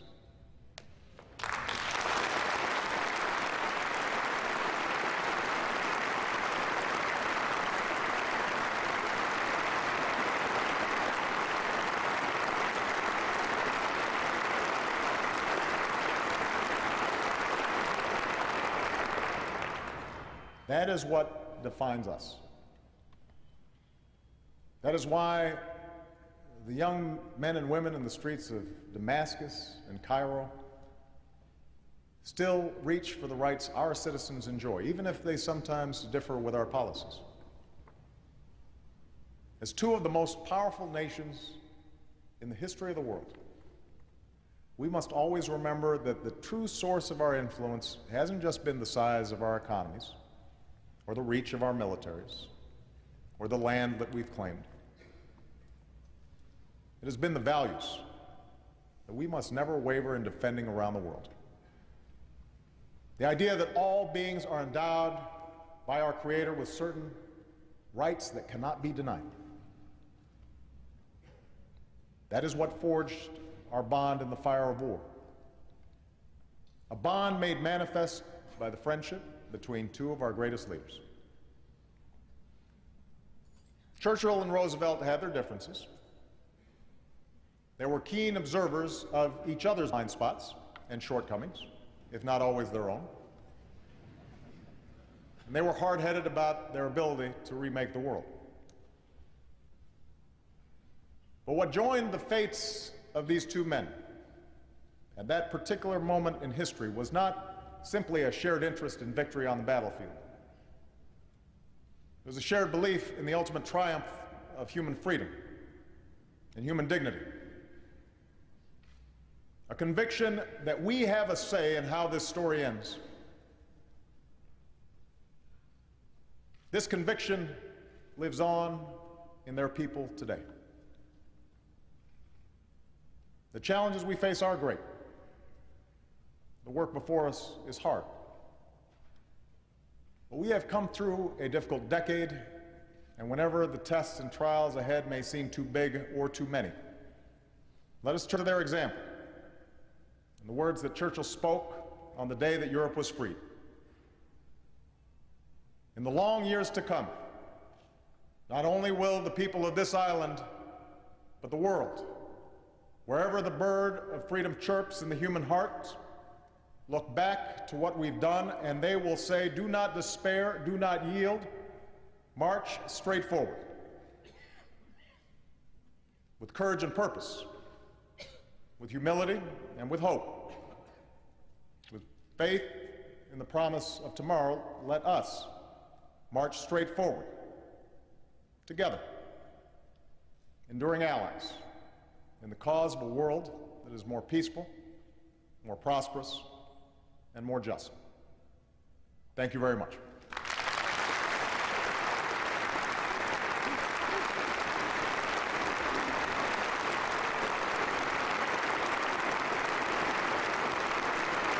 The first ever address by a US president to both houses of Parliament in Westminster Hall.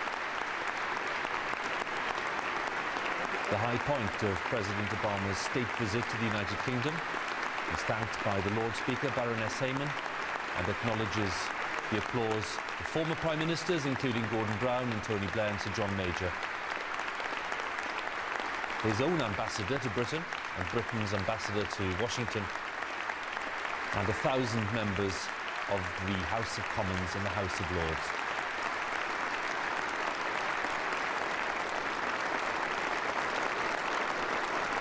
An address which celebrated the links, the bond between the UK and the USA, justified shared values, and the thanks from Baroness Hayman.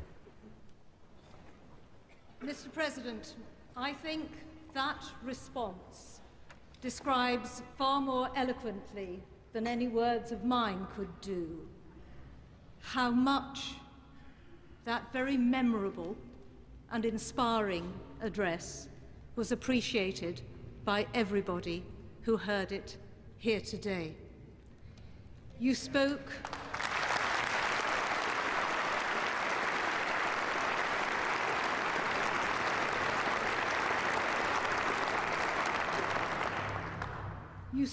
with great warmth and great generosity about the British Parliament and the British people, and about the links that bind us, the values and the traditions that we share, the history that we have experienced together.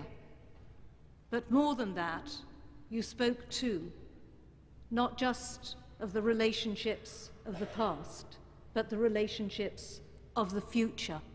And I think that was what made what you said so inspirational. It was a distinguished American governor of New York who remarked on the propensity of politicians to campaign in poetry, but to govern in prose. The world you described to us today was not just one that is prosaic. It was one where the challenges are difficult and sometimes dangerous, one that is fast-moving, that is complex, sometimes contradictory, and that offers at least as many threats as opportunities.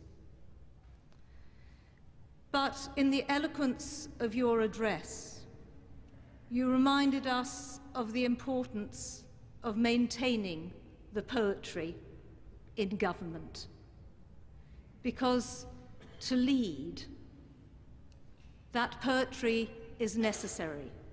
Necessary not only to articulate the challenges, as you did so masterfully, but also to bring others together to face those challenges with common principles and with shared purpose. Mr. President, it has been a privilege for all of us to hear you speak today.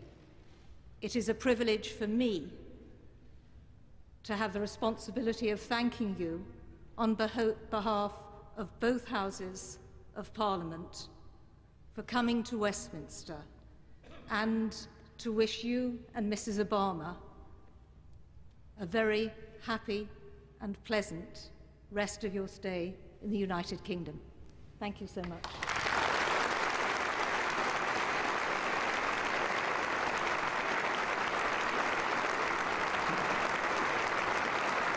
President Obama thanks Baroness Hayman for her tribute, her words of thanks.